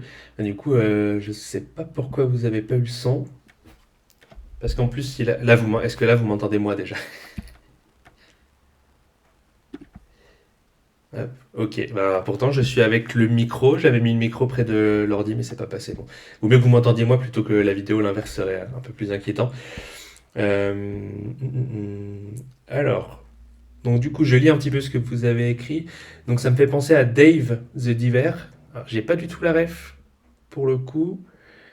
Les graphismes sont similaires au jeu gris. Oui, c'est un. Alors, pas, du coup, j'en profite pour en parler. Joséphine qui nous dit ça dans le chat. Le jeu gris, c'est un jeu aussi qui parle beaucoup de deuil. Donc, au début, vous commencez. C'est un jeu qui se fait en 2-3 heures, quelque chose comme ça, si mes souvenirs sont bons. Vous commencez, tout est gris, puis plus vous avancez, plus vous allez récupérer des couleurs, et ça va vraiment aller vers les 5 étapes du deuil. Euh, donc, il est super chouette aussi pour ça. Et on a Jean-Paul qui nous dit que Spiritfarer est gratuit pour les abonnés Netflix. Je ne l'ai pas précisé, bien vu. Donc effectivement, si vous avez l'abonnement Netflix, vous avez accès directement à Spiritfarer et ça vaut le détour. On a Marine qui nous parle de Clair Obscur Expédition 33, donc un jeu français qui a fait beaucoup de bruit l'année dernière. Alors malheureusement, j'ai pas pu y jouer parce que j'ai pas du tout de plateforme qui me permet de le faire. C'est un regret. Et Jean-Paul qui nous dit 4 heures pour Gris. Après, t'as peut-être été un peu plus cherché. Moi, j'ai fini, mais j'ai pas trouvé toutes les cachettes. Je sais pas. Bon, en tout cas, il se fait assez bien. Je suis juste nul, il nous dit. Ah. Alors, on en a terminé avec cette partie-là. Hop. Et comme d'hab, je suis à la bourre. Je vais vous faire quand même la petite question. D'après vous, ça fait longtemps que je vous ai pas sollicité. Est-ce que les jeux vidéo peuvent favoriser l'apprentissage de l'anglais? Et je vous expliquerai pourquoi je vous pose la question.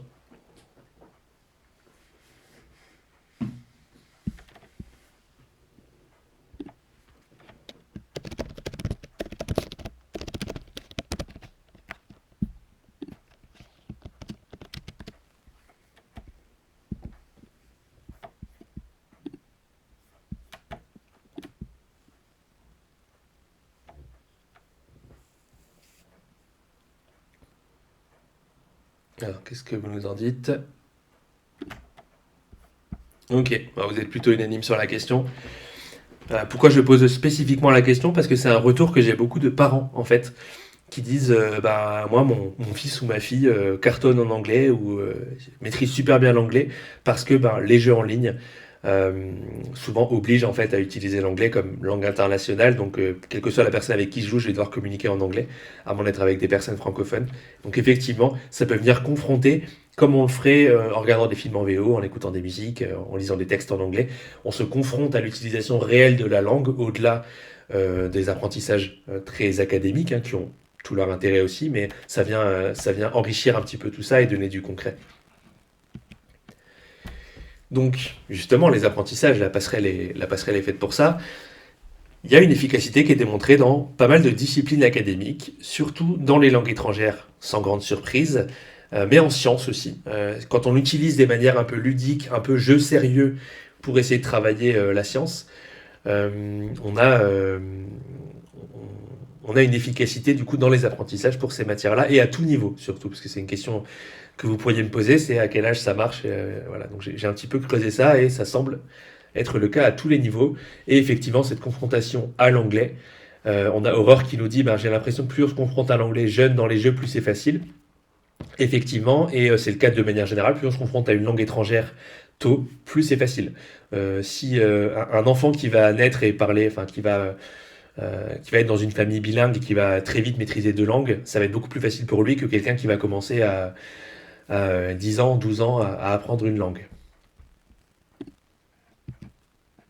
Donc vous avez des jeux qui sont spécialement créés, donc vous avez des petits exemples là, pour apprendre les mathématiques, les fractions, la géométrie, les calculs. Pour les maths, il y a beaucoup de trucs qui ont été créés. L'idée, c'est vraiment de faire ce truc que je disais au début quand je parlais des jeux sérieux, c'est-à-dire avoir un levier d'engagement, de motivation, où on joue parce qu'on a envie de jouer, et du coup, par effet d'immersion dans le jeu et de ce que le jeu m'a mobilisé, on va apprendre des choses. Donc on va aborder maintenant la partie TSA et TDAH. On va commencer avec le TDAH. Donc du coup, quand on parle de TDAH, déjà c'est trouble du déficit de l'attention avec ou sans hyperactivité.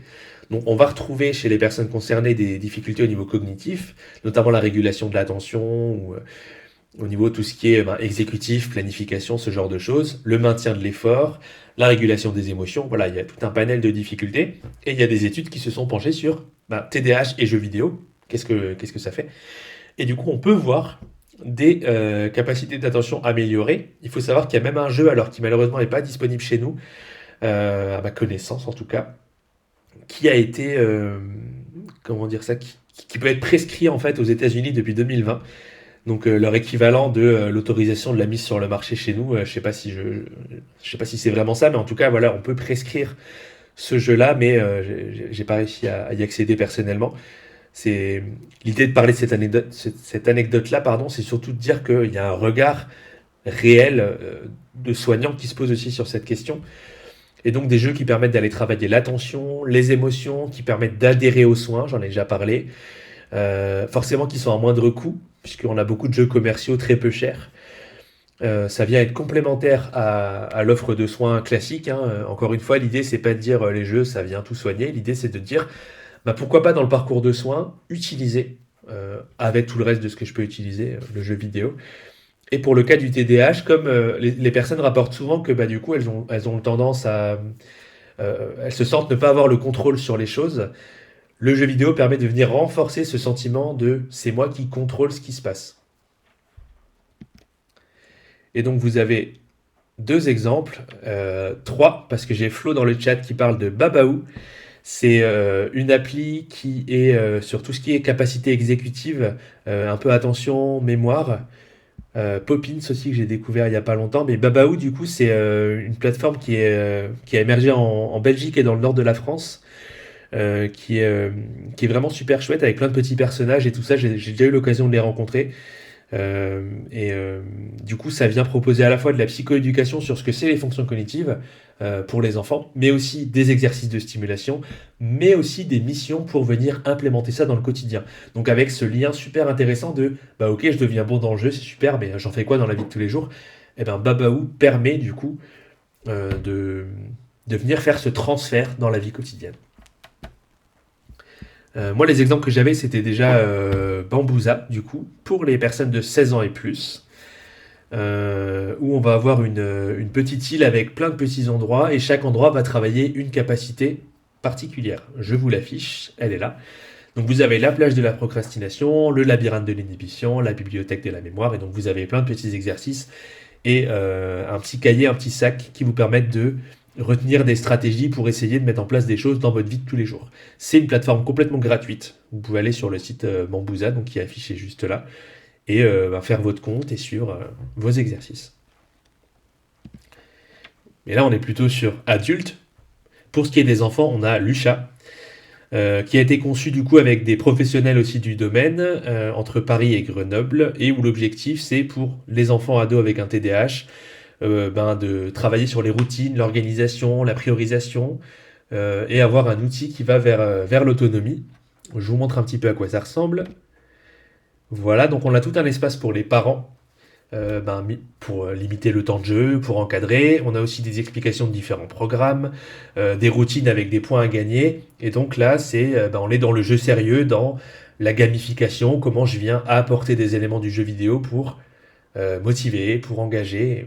Et vous m'avez entendu dire ça 50 fois parce que c'est vraiment pour moi un des points super, une des forces du jeu vidéo, c'est l'engagement, la motivation des personnes.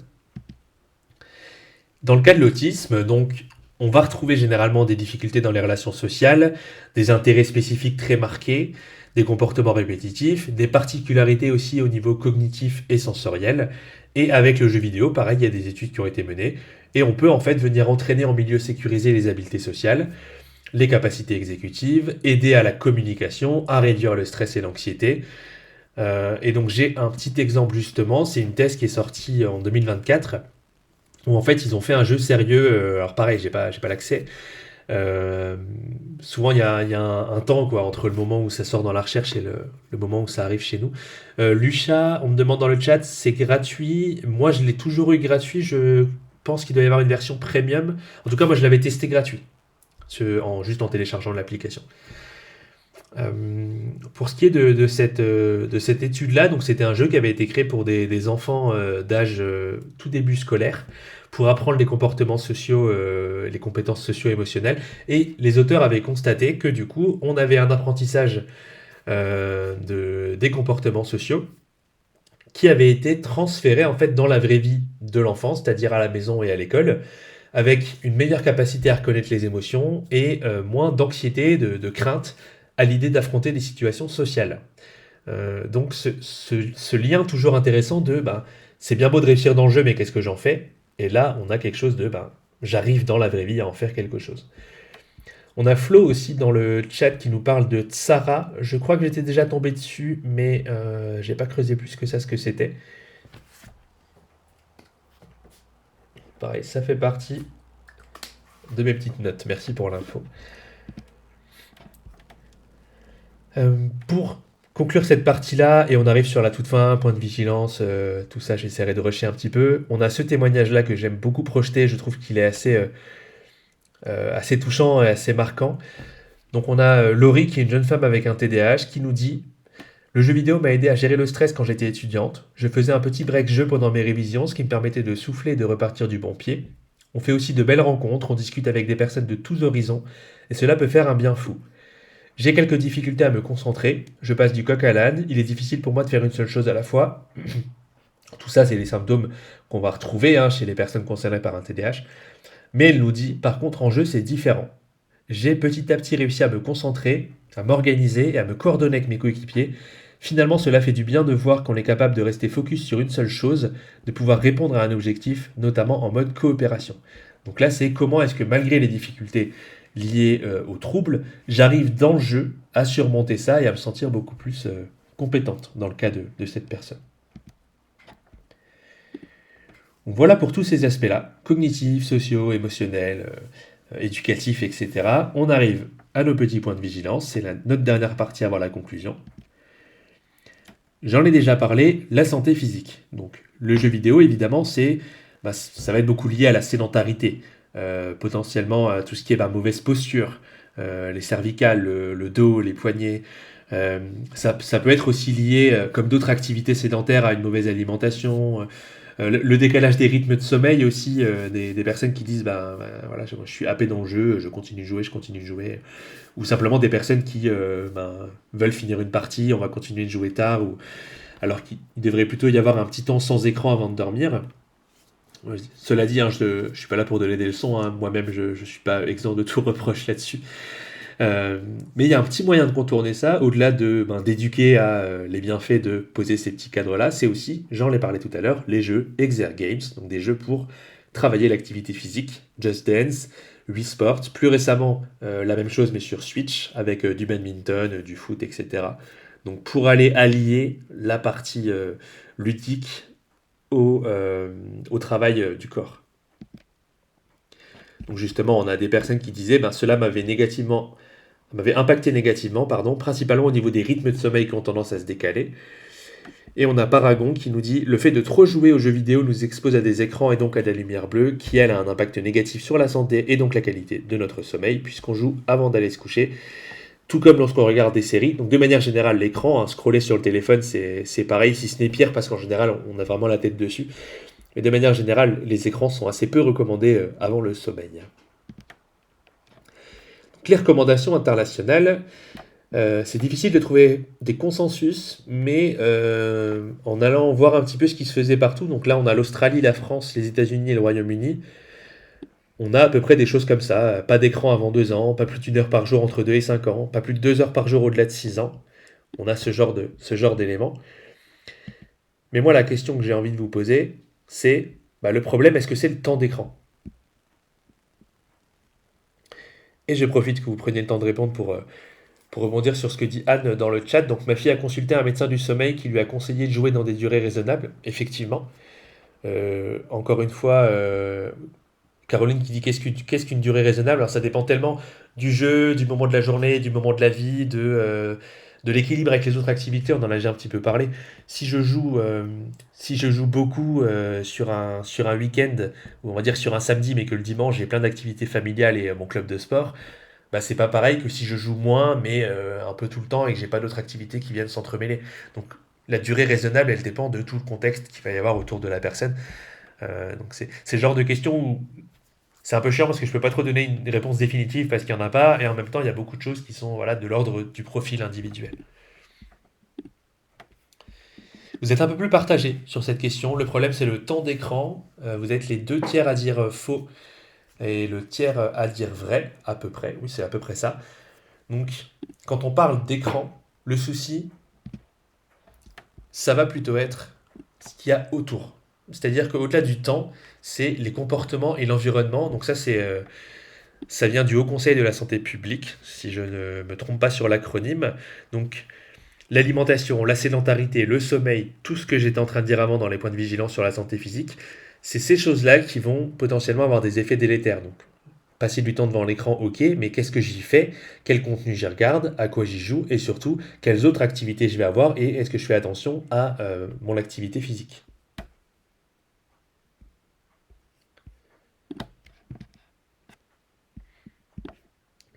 Donc trop de temps passé à jouer, cette fois on est sur le jeu vidéo, trop de temps passé à jouer est délétère, donc a des conséquences plutôt négatives.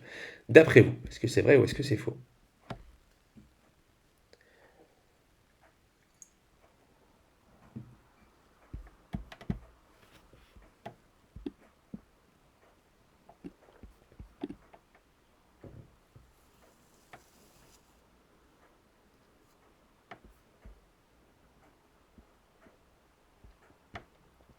Mhm. Je vois dans le chat que vous réagissez, hein, effectivement. Il n'y a pas forcément une bonne réponse, mais je vais nuancer un petit peu. Ça dépend des pauses, ça dépend du contexte. Je vais me permettre d'afficher ce que vous avez mis. Vous avez quand même mis plutôt faux dans les trois quarts des cas. Euh, En fait, la question, quand on regarde l'usage problématique du jeu, elle n'est pas sur la durée, elle est sur la motivation à jouer. Regardez comment c'est travaillé, la transition est toute faite. Vers le trouble de l'usage du jeu vidéo. Donc, c'est une question qui fait beaucoup débat, la question de parler d'addict aux jeux vidéo, tout ça. Quand on regarde les classifications, depuis 2018, on a la classification internationale des maladies, la CIM, qui vient de l'OMS, qui a créé le trouble de l'usage du jeu vidéo. Et on a de l'autre côté ce qu'on appelle le DSM, donc qui est l'équivalent mais vraiment psychiatrie, par l'Association américaine de psychiatrie. Et chez eux, c'est encore en cours de réflexion et ça nécessite d'autres analyses. Mais si on se base du coup sur ce qui existe quand même, voilà, on a cette classification qui nous en parle. Donc ça concernerait entre 1 et 4% des joueurs et joueuses. Donc ce qui permet, je trouve, un peu peut-être de rassurer. C'est-à-dire que quelqu'un qui joue, même quelqu'un qui joue beaucoup n'est pas forcément accro, hein, ça reste une minorité de personnes qui va être concernée. Et les facteurs de risque, vous voyez écrit en gras, c'est pas la durée. Il y a beaucoup d'études qui ont été faites, notamment par le professeur Joël Bilieu, qui est en Suisse, et qui va justement creuser c'est quoi les facteurs de risque derrière cette addiction ou ce trouble de l'usage, cet usage problématique. En fait, ça va être la personnalité, l'histoire de vie, la motivation, l'environnement social, scolaire, parental. Donc le jeu peut être quelque chose, on va dire, ça peut être l'arbre qui cache la forêt, quoi. Je me réfugie dans le jeu parce que il y a du harcèlement à l'école, parce qu'il y a eu une rupture sentimentale, parce qu'il y a un isolement social, parce que il y a des problèmes dans la famille, etc. On peut imaginer tout un tas de choses. Mais voilà, il y a plein d'éléments qui viennent jouer derrière l'addiction. On a aussi dans le chat, c'est Flo qui dit si on peut s'arrêter et que ça ne provoque pas de crise, j'ai de plus en plus de mal à parler, c'est déjà moins négatif. Effectivement, il y a la question de comment j'arrive à contrôler mon temps de jeu qui est très importante. Et comme autre facteur de risque, tout ce qui est les microtransactions, ce qu'on appelle les loot boxes aussi, c'est les coffres à butin, c'est tout ce qui est un peu aléatoire. J'achète quelque chose mais je ne sais pas ce que j'ai, je peux avoir un gros lot. Donc là, vous voyez, ça vous fait peut-être transparaître le loto, les paris sportifs, ce genre de trucs un peu aléatoires, où là ça flirte un peu avec le jeu d'argent pathologique. Et dans le cas du TDAH, c'est particulier parce que c'est une population où on sait qu'il y a des risques d'avoir des addictions en fait, parce que la façon dont le cerveau est câblé fait ça. Mais ce qui est important, c'est de ne pas aller pathologiser en fait des comportements qui seraient complètement normaux. C'est-à-dire dire ah ben voilà, là il y a tel jeu, c'est une addiction, et donc aller stigmatiser le temps de jeu, alors que des fois ça peut être par passion, par intérêt vraiment soutenu. Donc la question c'est tout ce qu'il y a autour de la personne. En tant que parent, il y a plein de choses que je peux faire avec tout ça. Je peux planifier, encadrer, surveiller ma propre consommation aussi, parce qu'en tant que parent, on est aussi un miroir. Je regarde aussi en parallèle le chat, donc on a Emmanuel qui nous dit merci infiniment pour la qualité de ta présentation. Merci, ça fait plaisir. J'ai une question, selon ton expérience de jeu et ta fonction de neuropsy, qu'est-ce qui manque sur le versant psychologique des jeux vidéo? Tu nous as présenté les effets bénéfiques des jeux sur les différentes fonctions, mais selon toi, quelles sont les missions dans les jeux les plus favorables au développement global? Le plus favorable, tout ce qui va solliciter. Moi, je vois beaucoup de trucs super chouettes dans les jeux indépendants qui vont souvent aller creuser sur les thématiques ce que ne se permettent pas de faire des jeux qui sont plus grand public ou les AAA dont on a parlé, les grosses licences où voilà, on va pas forcément chercher dans le subtil et dans le message à faire passer. Je caricature volontairement, bien sûr, il y a plein de jeux super cool dans les gros jeux. Mais du coup, les missions les plus favorables au développement global, je dirais tout ce qui va vraiment venir chercher les capacités cognitives, mais sans être dans la volonté de trop happer le joueur ou la joueuse, surtout à des âges où on n'a pas forcément la maturité de cadrer sa propre pratique. Il n'y aurait pas forcément un type de mission, mais ça serait plutôt quel genre de gameplay, quelle mécanique le jeu va proposer qui va permettre d'aller chercher. Bah là, je sais pas, je décortique un jeu et je vois que celui-là, il va chercher beaucoup la mémoire. Je vois que celui-là, il me demande beaucoup de compréhension verbale. Je vois que celui-là, il me demande de trouver plein de stratégies.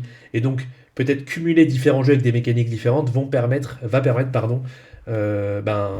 d'optimiser un peu ce développement psychologique et cognitif. J'espère avoir bien répondu à la question à Flo, qui décidément a beaucoup de bonnes idées de jeu avec It Takes Two. Il y a Unravel 2 aussi, que j'ai déjà eu l'occasion de mener en atelier, où du coup on est obligé de travailler à plusieurs, et donc là on travaille la communication, l'écoute, la compréhension de ce que l'autre veut dire, la compréhension des sous-entendus, le langage non verbal, plein de choses super chouettes au niveau social. Donc je disais, oui, voilà, le rôle des parents, je reprends un petit peu le fil de tout ça. Comment je vais poser des objectifs derrière le jeu, hein. Je peux avoir un rôle non pas punitif, mais un rôle contenant, on va dire, éduquer au risque derrière les écrans, derrière le jeu vidéo, renforcer les liens, parce qu'il y a beaucoup de parents aussi, quand on fait des enquêtes un peu là-dessus, qui jouent avec l'enfant pour créer des moments de partage, pouvoir échanger sur les contenus, et enfin on a la classification PEGI dont on a déjà un petit peu parlé, qui va arriver juste après, et qui permettra de donner quelques balises. Donc des idées à retenir, limiter le temps, éviter peut-être la télé en chambre, faire attention au rythme de sommeil avec la lumière bleue, etc. etc. Donc voilà, ça c'est le système PEGI dont je parlais. Donc on a ces 5 balises d'âge qui permettent de dire à quel âge, tout simplement, et convient le jeu. Ce qui va faire cette classification, c'est pas la difficulté, c'est pas la plateforme, c'est vraiment le contenu. C'est-à-dire que juste en dessous, vous voyez les petits pictos, violence, langage grossier, peur, etc. Et par exemple, dans des jeux 3 ou 7 ans et plus, je peux avoir de la violence. Si c'est de la violence, bip bip et coyote. Vous voyez, des trucs très cartoon, il n'y a rien de bien violent. C'est pas de la violence envers des êtres humains, il n'y a pas de choses comme ça. Par contre, tout ce qui va être consommation de drogue ou sexualité ou discrimination, là on est dans du 16 ans et plus, 18 ans et plus, on est dans du contenu qui ne sera pas du tout adapté pour les personnes les plus jeunes. Mais encore une fois, c'est vraiment le contenu qui va être proposé qui va définir ce système-là, et donc c'est la limite aussi, et pas la difficulté. Et je prenais tout à l'heure l'exemple de Céleste, où je disais, c'est un jeu 7 ans et plus, mais à 30 ans, je galérais à le finir, quoi. C'est 7 ans et plus dans le contenu, mais voilà, derrière, en termes de difficulté, c'est autre chose. Donc ça, c'est le contenu dont je vous parlais tout à l'heure. Si ça vous intéresse, c'est sur mon site qui s'affiche ici, mathieuserbet-neuropsy.com. Dans la rubrique contenu, vous avez plein de contenus à télécharger Et ce contenu-là, il est sorti il y a une semaine, je crois que je l'ai sorti lundi dernier. Donc accompagner les parents à la pratique des jeux vidéo, c'est une douzaine de pages, hein, c'est pas du tout exhaustif, mais ça donne quelques clés aux parents pour expliquer un peu le jeu vidéo, les modèles qu'on peut avoir et ce qu'on peut en faire et quand est-ce qu'on peut s'inquiéter et se poser la question d'un jeu qui serait peut-être problématique. Donc c'est pas un contenu qui se veut voilà, très exhaustif, encore une fois, je pense que j'aurai moyen de faire des contenus supplémentaires là-dessus. Mais ça vous fait un petit doc à télécharger et à utiliser, et puis vous en trouverez aussi d'autres sur mon site à télécharger. Donc on arrive à la conclusion tranquillement avec un dernier petit point. Alors je vais peut-être vous... Si, on va la dire, cette diapo est intéressante. J'avais fait une enquête il y a 1 an et demi auprès des parents, avec un peu plus d'une centaine de réponses sur qu'est-ce que les parents perçoivent comme effet bénéfique et néfaste des jeux vidéo. Et justement, au niveau cognitif, au niveau des compétences, des apprentissages et au niveau de la confiance en soi, les parents étaient assez partie prenante de ça a des effets plutôt bénéfiques sur mon enfant.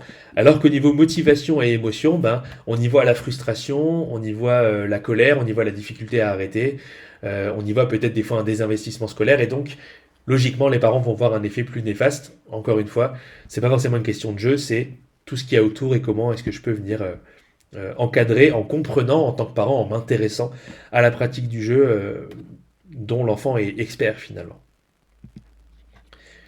Donc ça c'est ce que je disais, globalement les parents voient surtout dans le jeu vidéo un moyen de renforcer le lien, de partager, de créer de la complicité avec l'enfant en majorité.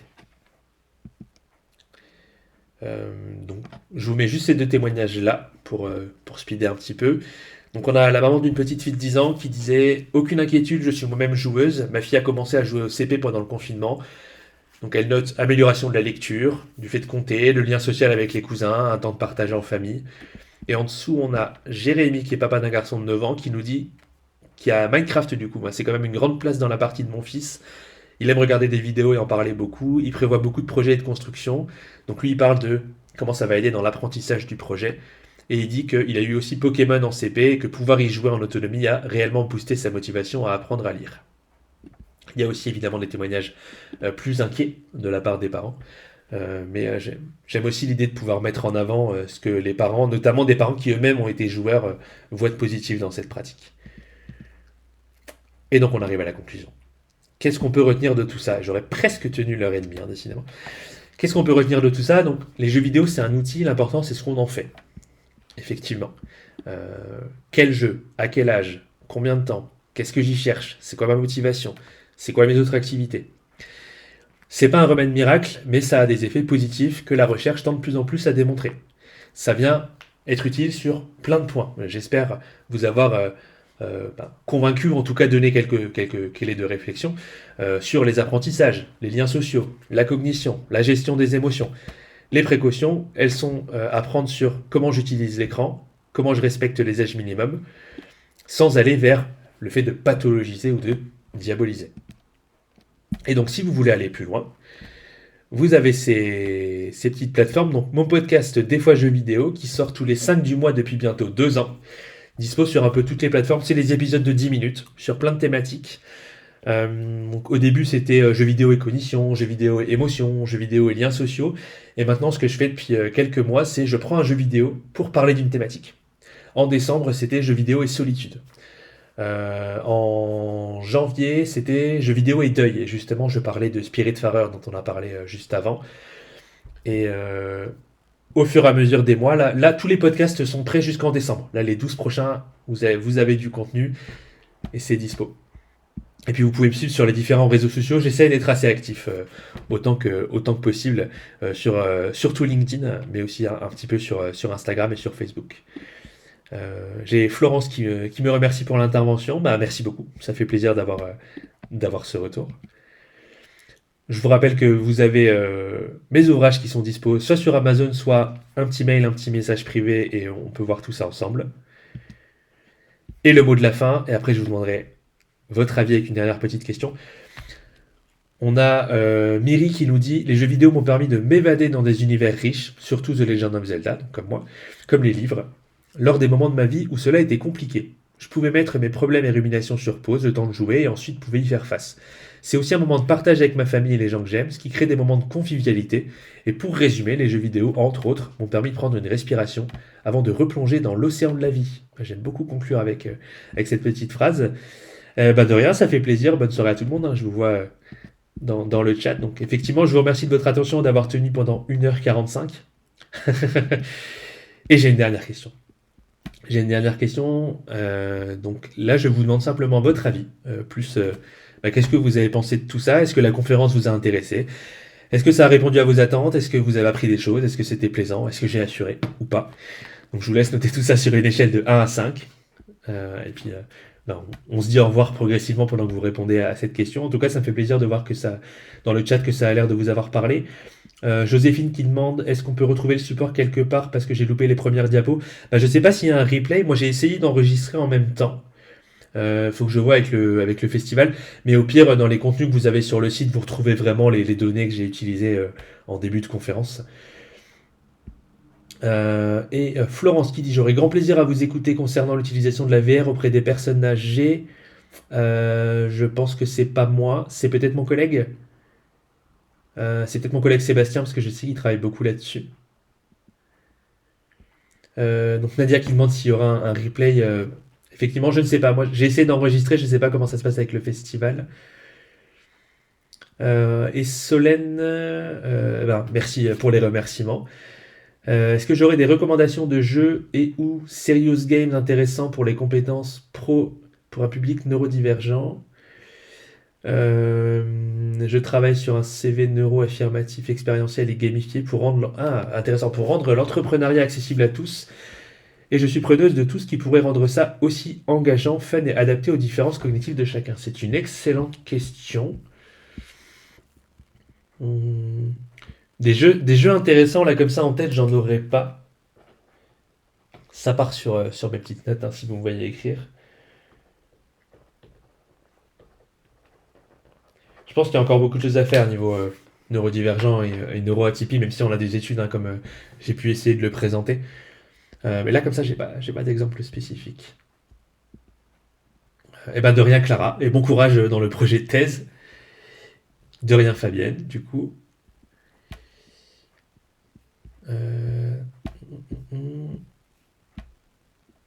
Ah, pardon, du coup, Florence. Je pensais qu'il y avait une conférence qui était prévue parce que je sais que mon collègue il fait beaucoup sur la VR.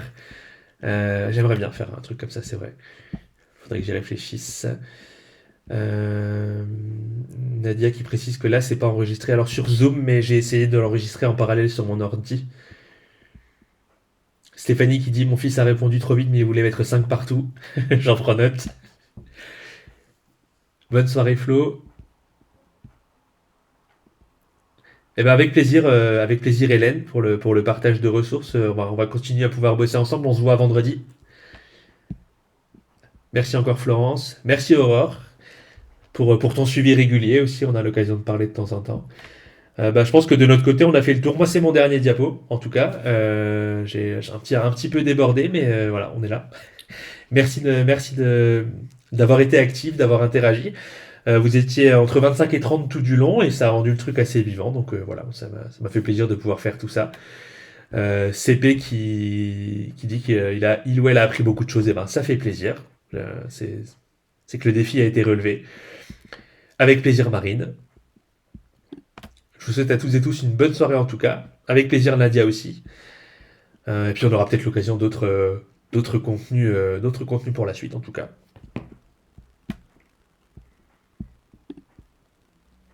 À bientôt tout le monde du coup. Merci Lucas, avec plaisir.